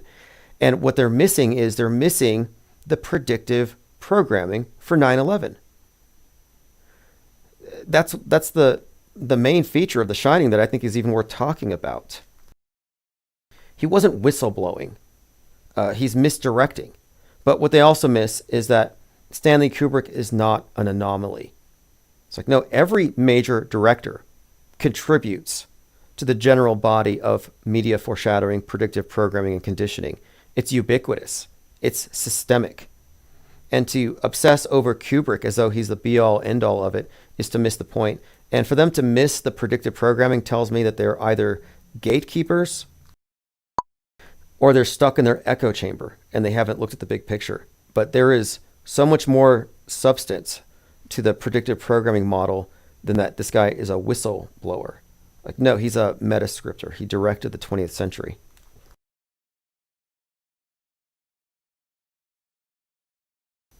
Lean Dion says, Westworld 3 had concurrent programming for 2020. Riots, chaos, changes messy but necessary, says Dolores as the streets burn. Linda Kerr says, gotta go. Great show. Thanks, IPS. Yeah, thanks for joining. Appreciate your comments. You know, the other night we had like 1,000+ comments. Girl says, Kubrick directed the film adaptation of Vladimir Nabokov's controversial Lolita. Yeah, very disturbing stuff. Someone mentioned Dolores from Westworld, and Lolita's character is Dolores Hayes. And there's a similar archetype here that we could get into. It's the Alice in Wonderland. It's the mind-controlled subject.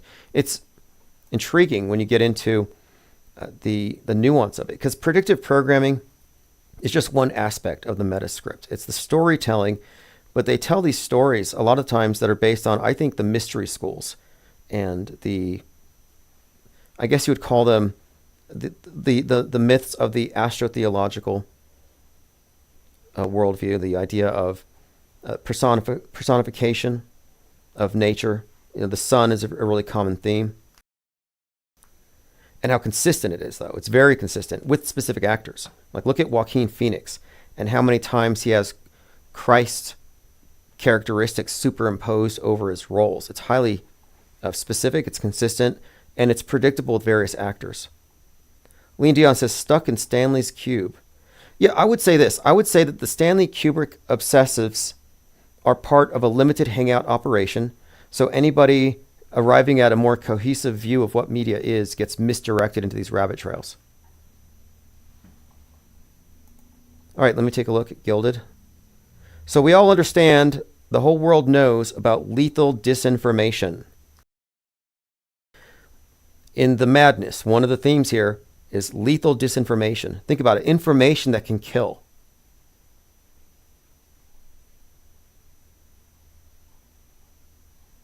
So if you haven't seen The Madness, it's 8 episodes. I would recommend it. And now check this out. This is what I was referencing earlier. Because in the movie, you have the billionaire connected to neo-Nazis online, paying them to create content. So this is an article from TexasObserver.org. X has become a hotbed of neo-Nazi content under Elon Musk. We identified the operators of 4 anonymous accounts that share racist, anti-Semitic, and neo-Nazi content. 3 live in Texas. Musk has replied directly to 2 of them.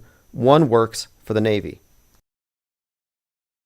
So in the movie I just watched, the billionaire is financing online neo-Nazis. And one of the reasons why they have to kill the Stu Peters character is he's going to reveal his connections to these billionaires if they don't stay true to the path, because apparently they start supporting globalism. So you can imagine if Stu Peters had direct DMs with Musk and they talked about certain things, it could be damaging to Musk. And it was a similar parallel here. It's just where this character is jeopardizing these powerful people because of his association with them, and he becomes inconvenient. But here you have an article talking about Musk directly connected with 4 of these major neo-Nazi X accounts. This story comes out just as this movie, The Madness, reaches #1 on Amazon, which is the very reason why I watched it. I watch anything that reaches #1 because I'm trying to find out at that moment what is being projected onto the zeitgeist, the collective psyche, into the echo chamber. What is bouncing around in our heads right now that they can play off of. And it's like post-hypnotic suggestion. It's priming. In fact, there's a really interesting movie I recently watched called Focus with Will Smith. And if you haven't seen it, it's a 2015 film, and it's about con men. And these are skilled con men who are able to, steal, swindle. And one of the things they do is they gamble. And they're trying to get one individual to pick the number 55. So here's why did he pick 55 in Focus? Well, what they did is they got the person to see the number 55 throughout the day, subconsciously getting him to pick that number when the moment was right. So I have a short clip here, but this is just one minor example, I think. This is kind of suggestive, I think, of how it all works, though.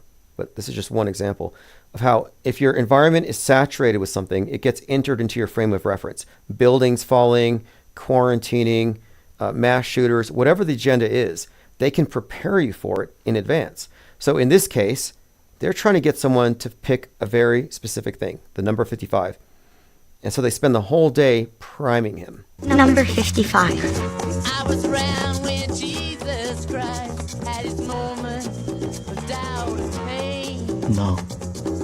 Me damn sure. Okay, so they ask, how did... Oh, fuck it. He can't figure out how they guessed the number he was going to pick. And so the con man now explains it. How did we get him to pick this number? And he does a short walkthrough. I'm going to play the walkthrough here, where he describes the process of planting the number 55 in his frame of reference, so it would become... The clue, snowboard binding. Hands down, my favorite. So it would become inescapable. And it wasn't just in what he saw. It was in what he heard, but also operating under the presumption that we are subconsciously picking up things in our periphery that could influence us. So it's like a total echo chamber effect. So here's the explanation. We've been telling him all day. From the moment he left his hotel room, we've been priming him, programming his subconscious. He's been seeing the number 55 all day long. So you have 55 in the lampshade, 55 on every door, people walking by with 55s on their shirts, everywhere he goes, and he's even listened to a song where he hears 55 in the background in his native language of Mandarin. And so everywhere he goes, it's 5555. Woos in sympathy for the devil. Now he's not registering it, but it's all there. So he's not registering any of this stuff, but it's there. So then when he sees the numbers on the field and he's going to pick one, he's led to pick number 55.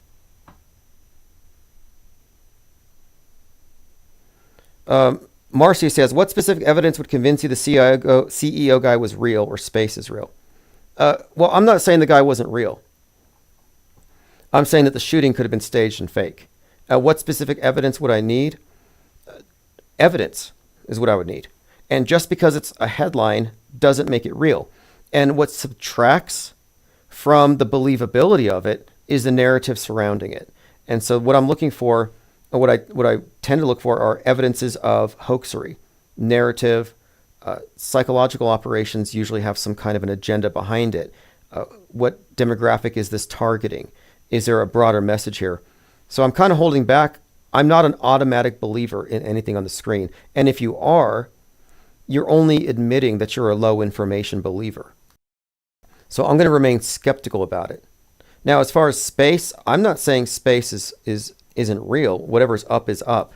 But I'm saying that the imagery were shown, that the version of things were given, the stories were given, planet killer asteroids, the ISS, space junk. I would say a lot of that is just fake until proven real. Like, what's your evidence?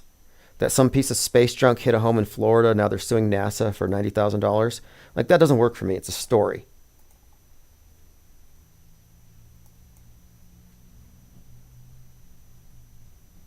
But as a rule, though, to be a skeptic is to not believe without sufficient information or evidence. So I would ask you then, what convinced you that the CEO guy was real? What convinced you that man walked on the moon? If your answer is, I saw it on TV, then you fall in the category of the non-skeptic, which means that you're a media true believer. And most people are. Like, there's no shame in that. That's just the norm. That's the consensus. That's where our consensus is derived from. It's our misplaced trust in the media and its alleged authority. And does it have an argument from authority? I would say no. And what counts against it would be the use of psychological operations, of manipulating the masses through PR stunts, perception management, not as an anomaly, not as a bug, but as a feature that's intrinsic to what media is.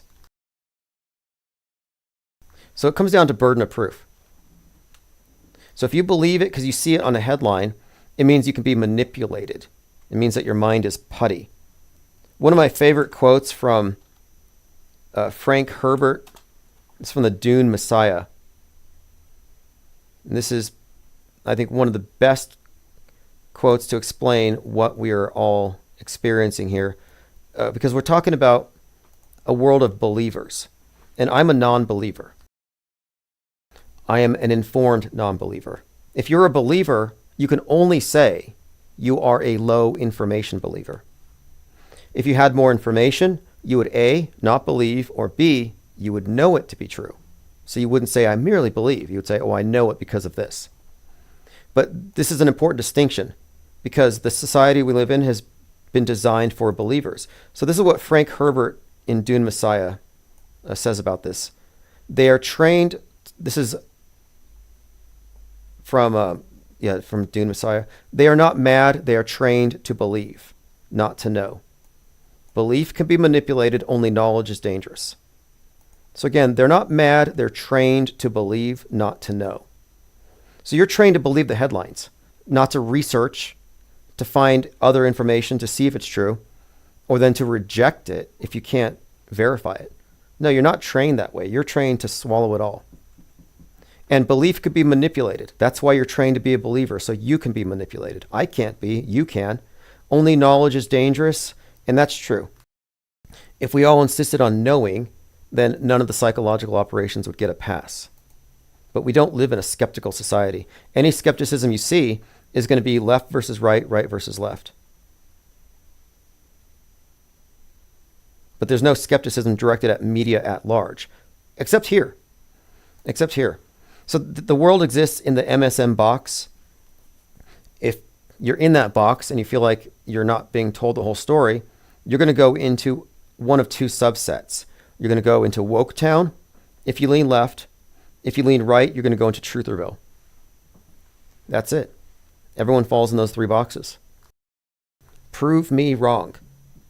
The only ones who don't are those who recognize the internalized simulation as such and who subtract what they can't verify, which means the skeptics. So I consider our position to be, I would call it MSM minus, subtractive, whereas those inside the box are MSM or MSM plus, meaning they add on to. Like the conspiracy theorists don't dispute what they see on the screen, but they add a bunch of stuff to make it make sense. And it's like, you shouldn't be adding stuff. You should be subtracting. If you add on, then you're assuming that what was presented wasn't fundamentally a fake, a lie.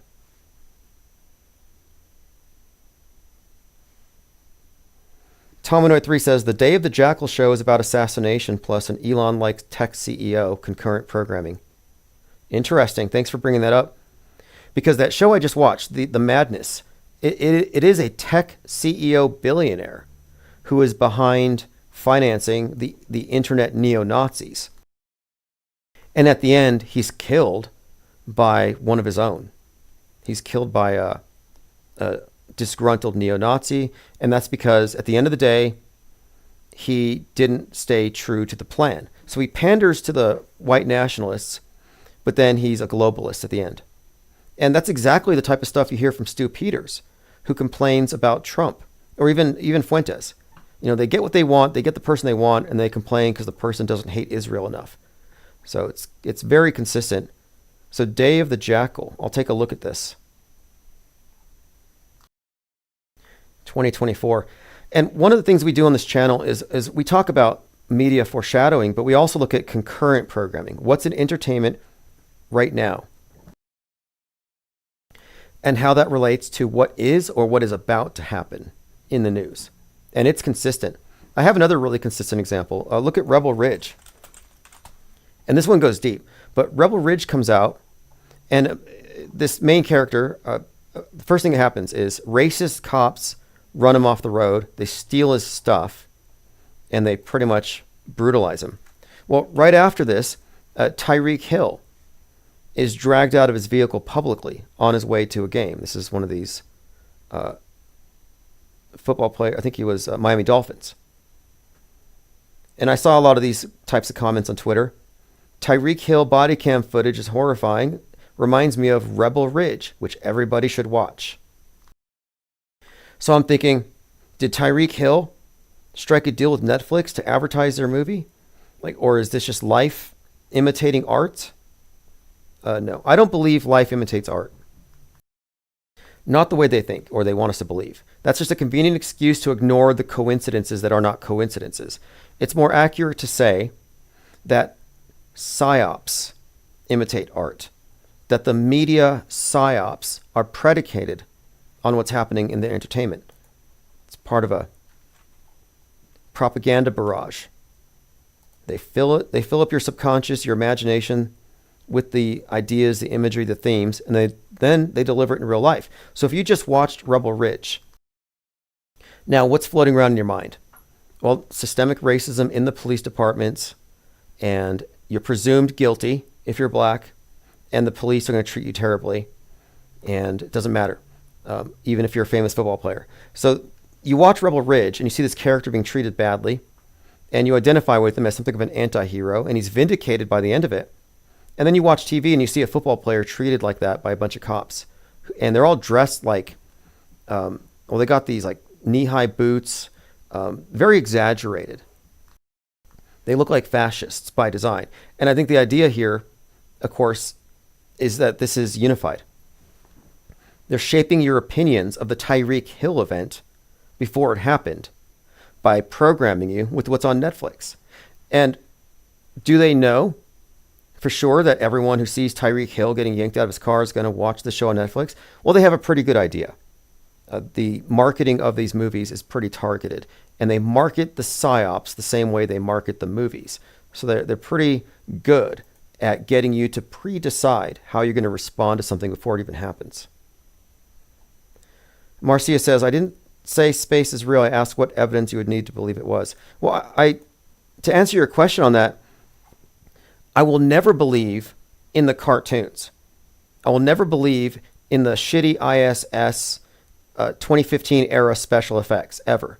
I will never believe that the hairsprayed Medusa hairdo we see is indicative of zero G. I'm never going to fall for AVR, especially when it's performed badly and microphones go through necks. I'm not going to not see bubbles in space or light diffusion on spacewalks. So I'm not going to believe any of the fake evidence at any point for any reason. Now, that doesn't mean that I'm in denial of valid evidence. Valid evidence would be something that's not a freaking cartoon, and that shouldn't be hard to provide. Show me a video of a satellite in space. Show me something that isn't eminently debunkable. And if you look at the space station critically, you would know what I'm talking about. But we debate this stuff all the time. And it's not about reality denialism. It's about rejecting bad evidence. And if you have some evidence that the ISS is real, or that space travel as advertised is real, I would like to know. But I'm not averse to evidence. But I'm not going to just suddenly believe it's all real, especially when it's as garbage as it tends to be. I mean, it's very poor. The special effects in the ISS have not advanced in recent years. I think it's highly problematic that Tom Cruise is going to make a movie on the ISS. So you got a film studio on a film studio, on a stage, but we're pretending the stage is in space. Well, what happens if the movie he makes in space looks way realer than the astronauts themselves? Like, what if Tom Cruise is moving around in his movie in ways they can't on the space station? It will look bad by comparison. So I'm kind of curious to see how that works out. Now, if you're convinced by the special effects you've been shown, I can only describe you as visually illiterate. There are things that they don't show that they should be able to. There are also dead giveaways. And I have numerous examples. I have so many examples that I'm not going to accept that. So what I need is evidence, is my answer. One word. What is it going to take for you to believe in space travel? Evidence. Can you do that for me? You can't make a claim and say you're not making a claim because you're saying it's not happening, plus reasonable evidence that is given is rejected. Well, what is the reasonable evidence that you can provide for space travel? Like, I'd like to know. The moon rocks? Okay, moon rocks. What are those evidence of? That the moon is made out of petrified wood? Because that's what the moon rocks were made out of. What is your evidence? What is so compelling to you that you believe we have a rover on Mars and it's not just a movie? And there is every incentive for lying about these things. Religions have always lied, and the religion of Nasatology is built on lies. It's built on utopianism. It's built on the noble lie, I think, that if they can just get us all to agree and be in harmony, we'll have world peace, even if it means fabricating a few things. They justify it somehow. But yeah, I would say that Nasatology is our dominant world religion. The atheists believe in it. The atheists will laugh at you if you tell them that, hey, your wickedness is going to precipitate a flood by my angry storm god. They'll laugh at you like they laughed at Noah. Yet, they believe that if you don't recycle and you don't cut off your dependence on fossil fuels, that Gaia is going to raise the oceans and flood you. So it's the same belief system. One of them is just dressed up as science. And I have, again, numerous examples of this. I've done many comparisons of Noah and NOAA. National Oceanic Atmospheric Administration, always warning us about the floods. They're called NOAA. You can look at their arc storm concept, and even their imagery is a dead giveaway that this is templated off of Old Testament mythology. The weather satellite is like the angel warning Noah, and Noah's often represented, as this old man with the beard, but you always see him with a dove, because the dove brings the olive branch to say that the flood is over. And then you have the group Noah here, and you have this bird over the sea here. So they're basically, this is just, they're factually, they're appropriating iconography from mythology that people have traditionally believed in, and they're upgrading it. I would even say that aliens are angels that the atheists will believe in. Not a coincidence that those who believe in traditional religion are predisposed to see aliens as demons, whereas the left wing, or the atheists, those who believe in progressive utopianism, see aliens as our benefactors, perhaps even us in the future, that technologies are a way to salvation, to rising above this world and achieving this utopian paradigm. But yes, NASA is a church in every sense of the word. I call it Nasatology. So space and heaven are analogous concepts. You can't prove to me that heaven exists as described in any of the books. And it's the same thing. I think these are areas where you have to rely on the priesthood to tell you. Like, we're We're not privy to this. It requires a leap of faith. And I don't have a leap of faith. So I'm curious to know, again, whoever is Marcia, you're asking, what did you find, or what do you find so compelling about space travel that you believe in it? Like, what's one example? Apollo 11? Like, what convinced you?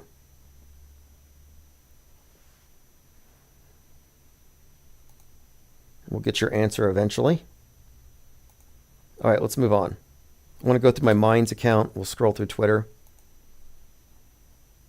We do have this ongoing and interesting debate about synchromysticism versus metascript.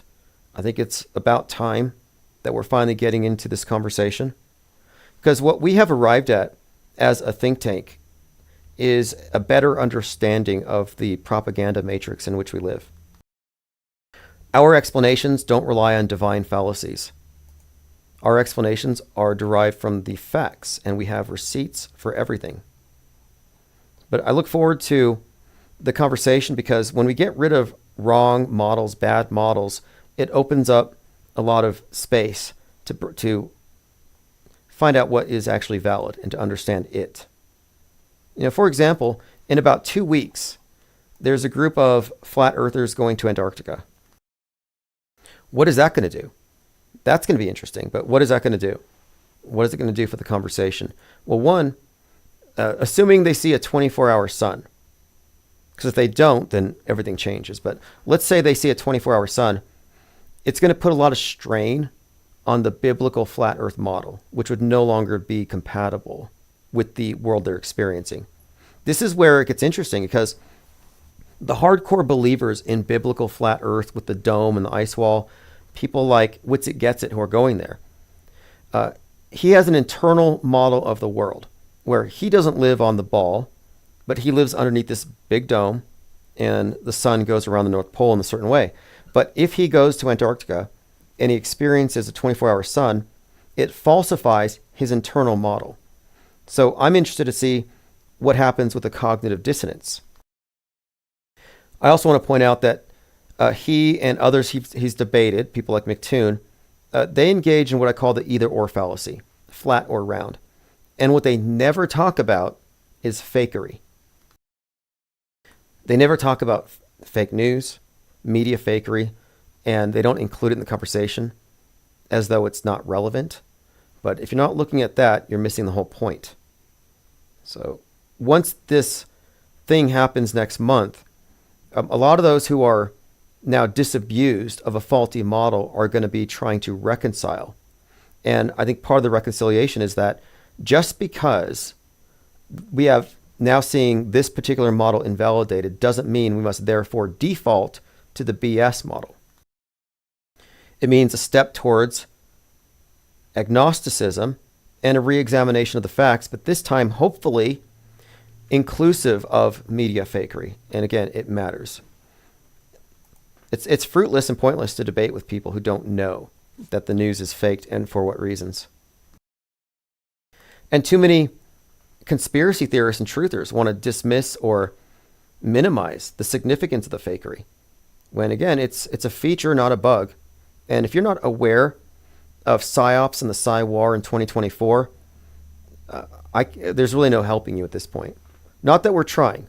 I'm not trying to reach out and catch people up. There's really not enough time and energy for that. We need to expend our resources on filling out the parallel media. And it will be filled out by people who have already figured it out. Those who want to be stuck in the old paradigm, stuck in the old boxes with bad explanations, handed to them, it should be pointed out that a lot of the bad explanations are handed to us. If you want to stay with those, you're welcome to. But as our parallel media grows, we'll find it'll be easier for people to exit Trutherville, put down the Kool-Aid, leave Alex Jonestown, join the off-world stage perspective. Joined by X322, thanks for joining. Isabel Ann says, I talked to my client in Beirut. Her son came on the video. She said I was in America. He said, I hate America. She said, no more McDonald's for you. That's funny. Is that our greatest export? Cygirl said, attention Glenn Clark, watch Wag the Dog. This is how they do it in Gaza. Yeah, the other night Glenn Clark was talking about Gaza quite a bit, and Cygirl suggested that he watch Wag the Dog. And if you're not familiar with Wag the Dog, definitely a good one to watch because it deals with what we talk about every single day. This is a satire. It's a comedy. But as Ukraine Vids used to say, truth in movies, lies in the news. The film centers on a spin doctor and a Hollywood producer who fabricates a war in Albania to distract voters from a presidential sex scandal. Now, check this out.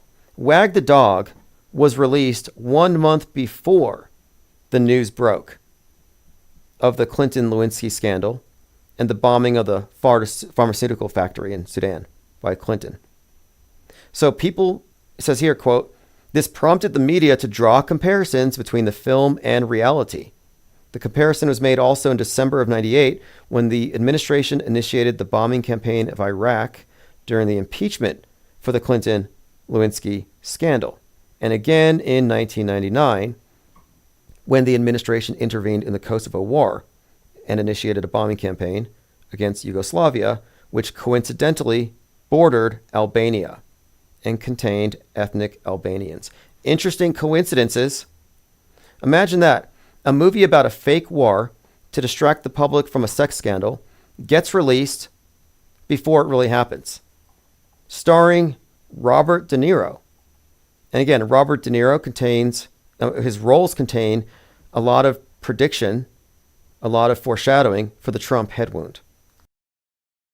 So it's also notable here that you'll find actors involved in predictive programming are consistently involved in it. It's their entire career. It's like they have some kind of security clearance. Like he's one of them, a programmer on some level, that he knows that he's serving the government as a propagandist. He may not even be aware of the full scope of it, but this is intriguing in itself.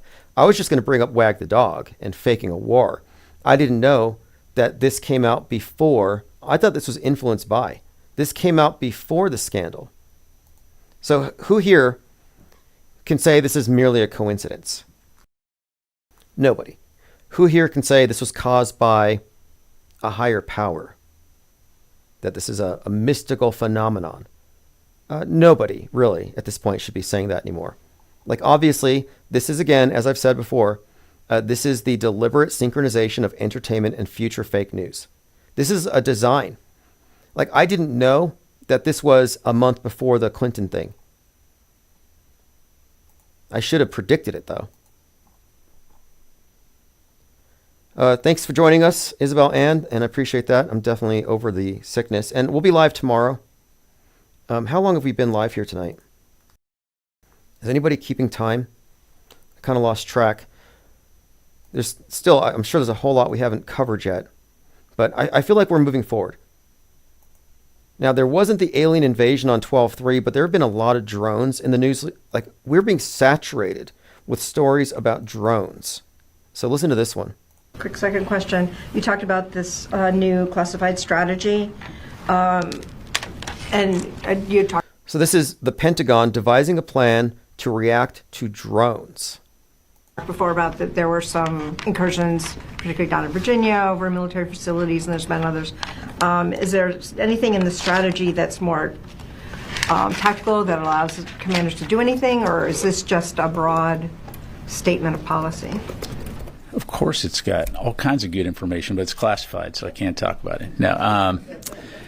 So really, Lita, again, recognizing that the strategy is classified, we will have an unclassified fact sheet that we'll be providing soon.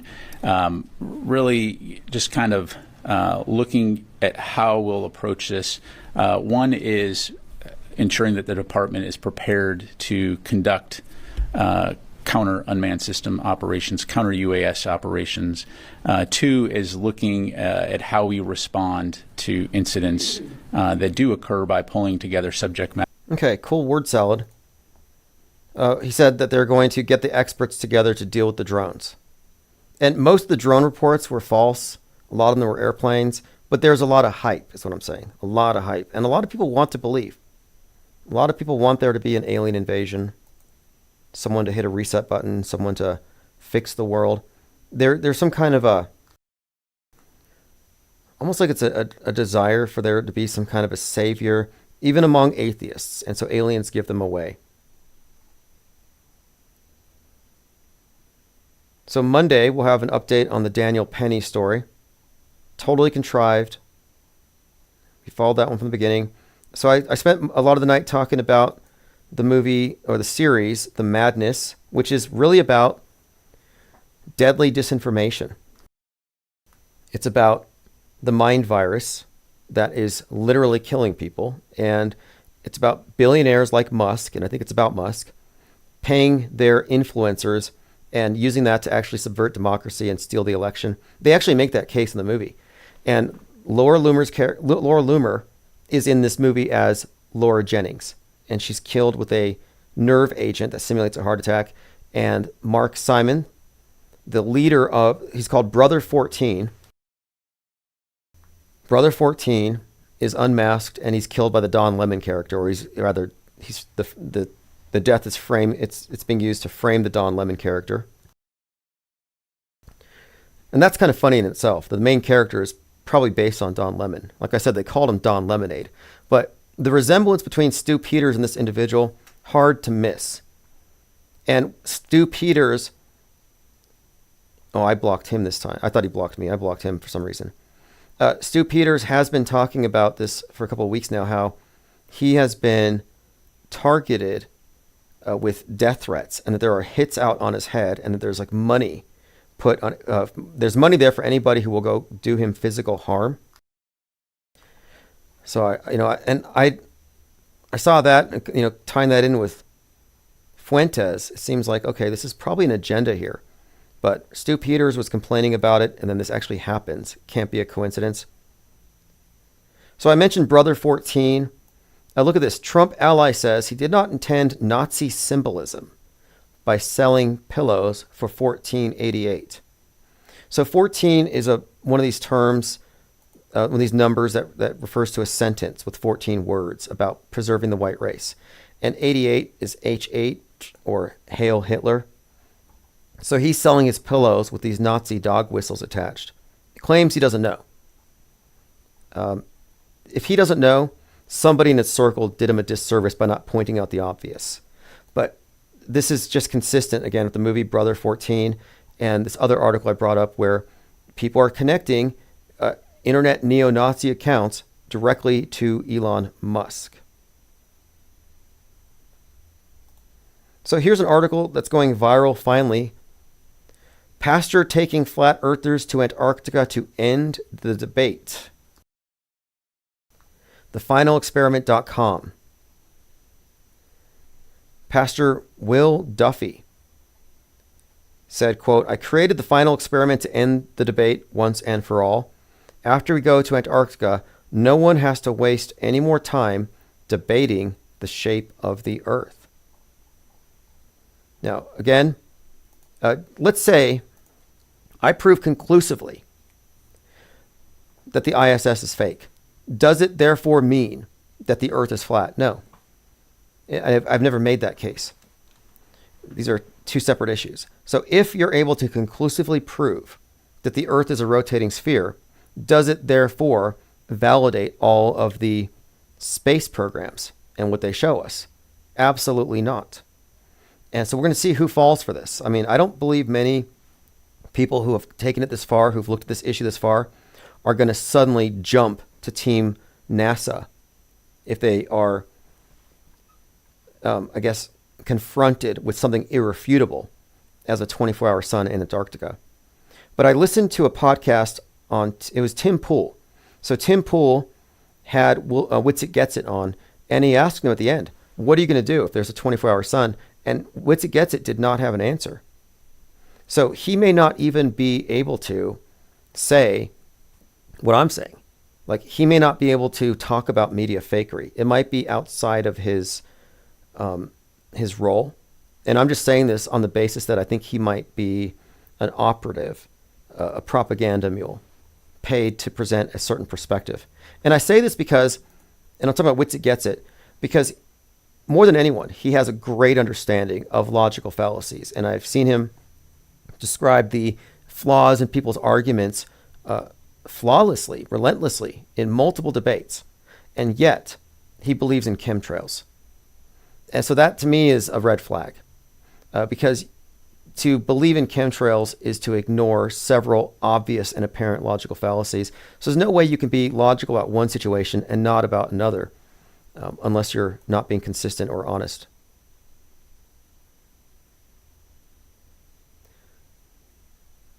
World Stage says, will Tim Pool ever take off the beanie? That's his trademark. I don't think he's ever going to take it off. He gets a lot of flack because he wears a beanie with his wrinkled suits. But who really cares, what Tim Pool has to say?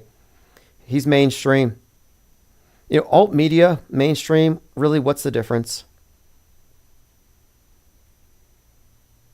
I'm catching up on my comments here. So there was an Elvis impersonator at Mar-a-Lago. I remarked on that the other day because we're getting close to Christmas. And in Megalopolis, which is Mogalopolis, Mogollon, Make Rome Great Again, all kinds of MAGA stuff in that movie, Megalopolis. And at their Saturnalia party, Elvis performs, wrapped in an American flag. And he sings America the Beautiful, the song that was performed at Trump's first inauguration. So I was like, that's interesting. Elvis at the Saturnalia event, American flag, a Trump connection. Main character Caesar has Trump connections. And then Trump posted this on his Truth Social, which is him and Elvis. Now, I don't know what the hell to make of it. JL probably does, but it is interesting regardless. I got a comment on UFO invasion and Mandela effect memory hackers. Who is this? Okay, this is DS Coer says, IPS, NBC. Oh, I see. He's talking about nuclear, biological, chemical. I love you even if you were NBC and can't observe persistent agents that are clearly not water vapor. Well, they're really not water vapor. It's ice. It's condensed into ice crystals. Snow, kind of. And I was NBC, and that's nuclear, biological, chemical, etc. But one of the mistakes I think that chemtrail believers make is that they imagine that the sky at 30,000 feet is exactly as it is right here on the ground level. But no, every 1,000 feet you go, it's a couple degrees colder. So you're talking about frozen, rarefied air, high altitude. It's a completely different environment.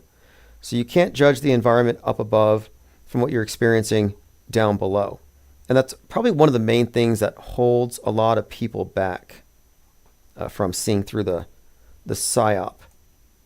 That and them not understanding that alt media is just as big a trap as mainstream media. It's the same trap. That's why I say you have to be, if you want to be honest and objective, if you don't want to be caught up in the mind war, you have to be anti-pro. You can't reflexively take the pro position, and you can't reflexively take the anti position. Okay, we weren't getting any calls. I'm trying to figure out if that's something on my end.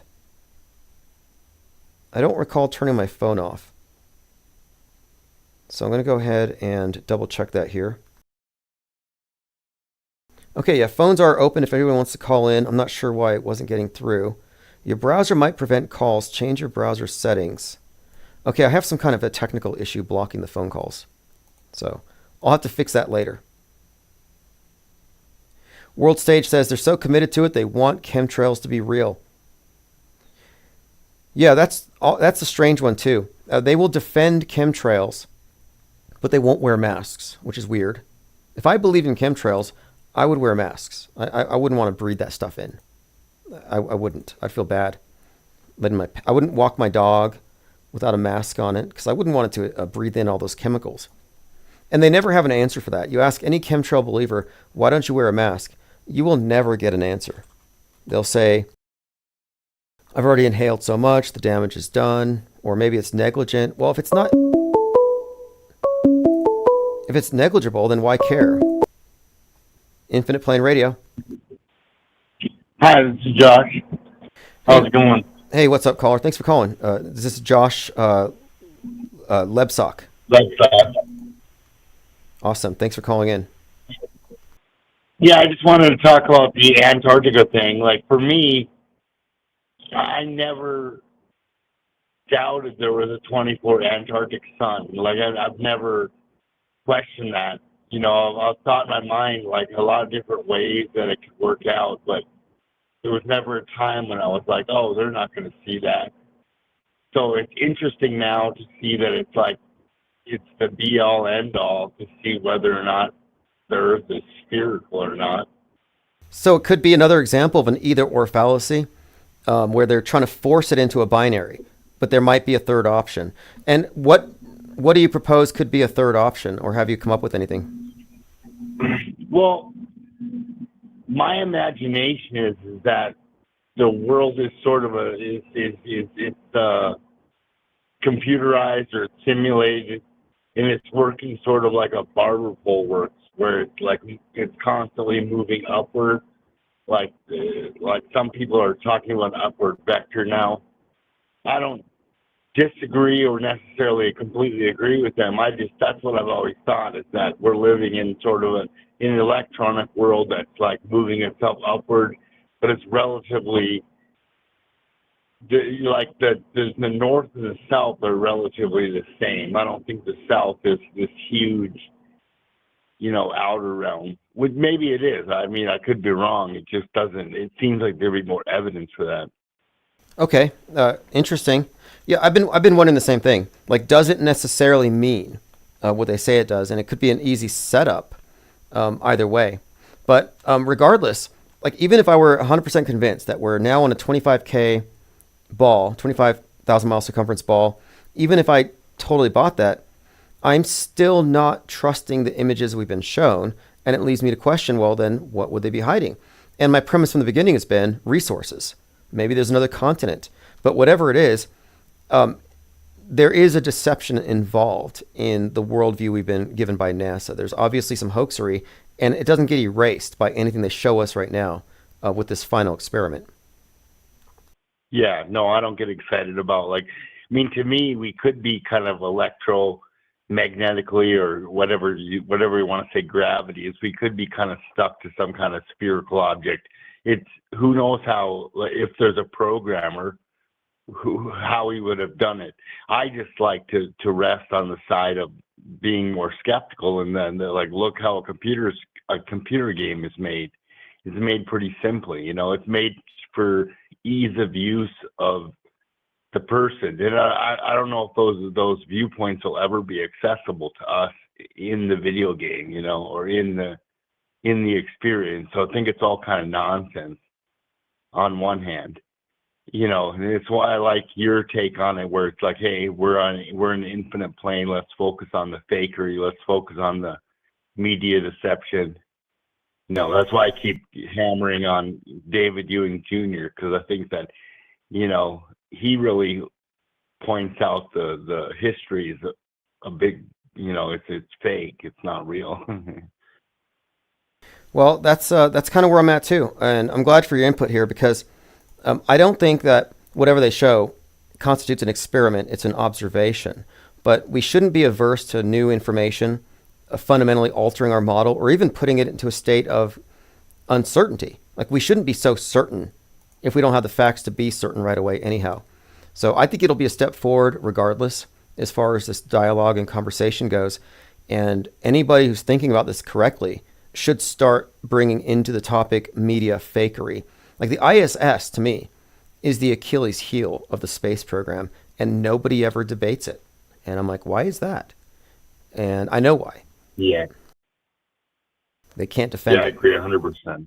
Well, I appreciate the call very much. Yeah. And Yeah, I look forward to it. Okay. It's gonna be about today's the 6th, so they're going up there from the 14th to the 18th. So just a few more days. Yeah, should be interesting. Looking forward to it. Yep, likewise. All right, well, thanks for the call, and you have a great Yeah, thank evening. you. Yeah, it's going to be interesting for sure. How's Witsit Gets It going to cope? Or Dearth? What's going to happen with Dearth's app? Is it going to evolve? Another question. And I'm not incurious either. I am not disinterested. This is not an unscientific proposition. And that's been one of the issues from the very beginning, is that those who are falling for the biblical explanations seem to look at religion and science as some kind of a dichotomy. And you have to be on the side of religion and reject the science. Science is deceiving us. Science is hiding God. And those types of explanations, I think, are kind of wrong-headed, because we're not talking about real science if we're talking about science infused with propaganda, with psyops. Just like it's not real news if they're inserting a simulated event. Well, it's not real science if they're inserting something fake. And what we're doing here actively is we're delineating between real and fake. And most people don't make that distinction. And that's because real and fake have been effectively merged. And what we primarily do here is we work on separating the two, which we have done to a large degree. And then I think we have built a methodology around it. A certain number of axioms: fake until proven real, shifting the burden of proof to whoever belongs to and whoever should own it, and then recognizing the real purpose of fake news. And of course, the purpose of fake news, fake history, worldview monopoly, very easy to understand, and a much more satisfactory explanation for what we're experiencing than any kind of simulation theory or mystification of the facts. But in a couple of weeks, we're going to see this event go down in Antarctica. And it should be an interesting thing, because to be honest, the biblical flat earth thing has always been a drag, a stick in the mud. It's always been a barrier to any kind of progress in the conversation, and it's been a huge distraction. So here's an example of how people are responding to the CEO. The idea that Brian Thompson deserved to die because he was rich and a healthcare executive appears to be a disturbingly popular sentiment. Here's an example of it. Today we mourn the death of United Healthcare CEO Brian Thompson, gunned down. Today we mourn the deaths of 68,000 Americans who needlessly die each year so insurance companies can... So you get the idea. Fake or real, the event is bringing the truth out in a lot of people, and it's pretty ugly in many cases. Here's something, this is kind of a broken clock situation. Dan Rather. News anchors looking into cameras and reading a script handed down to them by a corporate overlord. Words meant to obscure the truth, not elucidate it, is not journalism, it's propaganda. It's Orwellian. A slippery slope to how despots wrest power, silence dissent, and oppress the masses. Interesting tweet there by Dan Rather. Sean Hamer says, hey, Tim, there's a channel called The Unexpected Cosmology. Has a series from JFK to Jonestown. Okay, I'll bookmark that. In which he suggests Jonestown was one of the first made-for-TV fake events. Okay. I'll have to check that out. I find the Jonestown thing really fascinating, but made-for-TV fake event. Yeah, it makes me think about a lot of these cults, like Heaven's Gate, Hale Bob, and there's the Solar Temple. We had like 23 people dying with their souls going to Sirius. Remember that one? The Dog Star? We talk about Sirius the Dog Star. There was some kind of, the Solar Temple. A religious movement, a cult, notorious for the mass deaths of its members. It was a Neo-Templar movement. Incorporated Rosicrucianism, Theosophy, and New Age. And I believe that they did some kind of mass suicide that involved their souls going to the Dog Star. But yeah, I'm going to look up Jonestown again. Here it is. Its practices focused on ritualistic elements with beliefs in ascended masters, figures of theosophy, who they believed resided on the star Sirius. Now it goes on to say, the founders prepared for what they described would be a transit to Sirius in 1994. So yeah, they were all going to fly up to the Dog Star, which we all praise on New Year's, because on New Year's Eve, the Dog Star reaches its highest point for the entire year, at which point it begins to fall. Just like the ball drops, the Dog Star falls. I didn't catch this last year. Keanu Reeves' band Dog Star celebrates New Year's Eve 2024. I didn't know that. That's intriguing for a few reasons. Sirius might be called the New Year's star. It reaches its highest point in the sky around the stroke of midnight. So there's an occult meaning to it. This Dog Star, the Templars, the Masons, the Thelemites, they all worship this star. And then you have Neo with his band Dog Star performing on New Year's Eve. All very occult, but in your face, and they get everybody to participate in it, whether or not they know the meaning of it. But no, I missed his concert last year. So, interesting find. Anyway, this has been great. Thanks all for your comments. We'll continue this tomorrow for Infinite Plane Saturn Day. This is One-Eyed Jack and the Shells, Pope Elon. And you'll get the archives sent to your inbox. And if you're going to pick some place to die, then why not Mars? Okay. You know, if we're born on Earth, why not die on Mars? Seems like maybe it'd be kind of exciting. But so I think, given the choice of dying on Earth or dying on Mars, I'd say, yeah, sure, I'll die on Mars.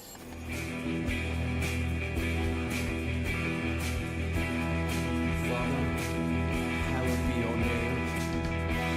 Your kingdom come. Give us each our daily bread, and forgive us our sins. For we ourselves forgive everyone who is indebted to us. And lead us not into temptation.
And you can tell it's real because it looks so fake.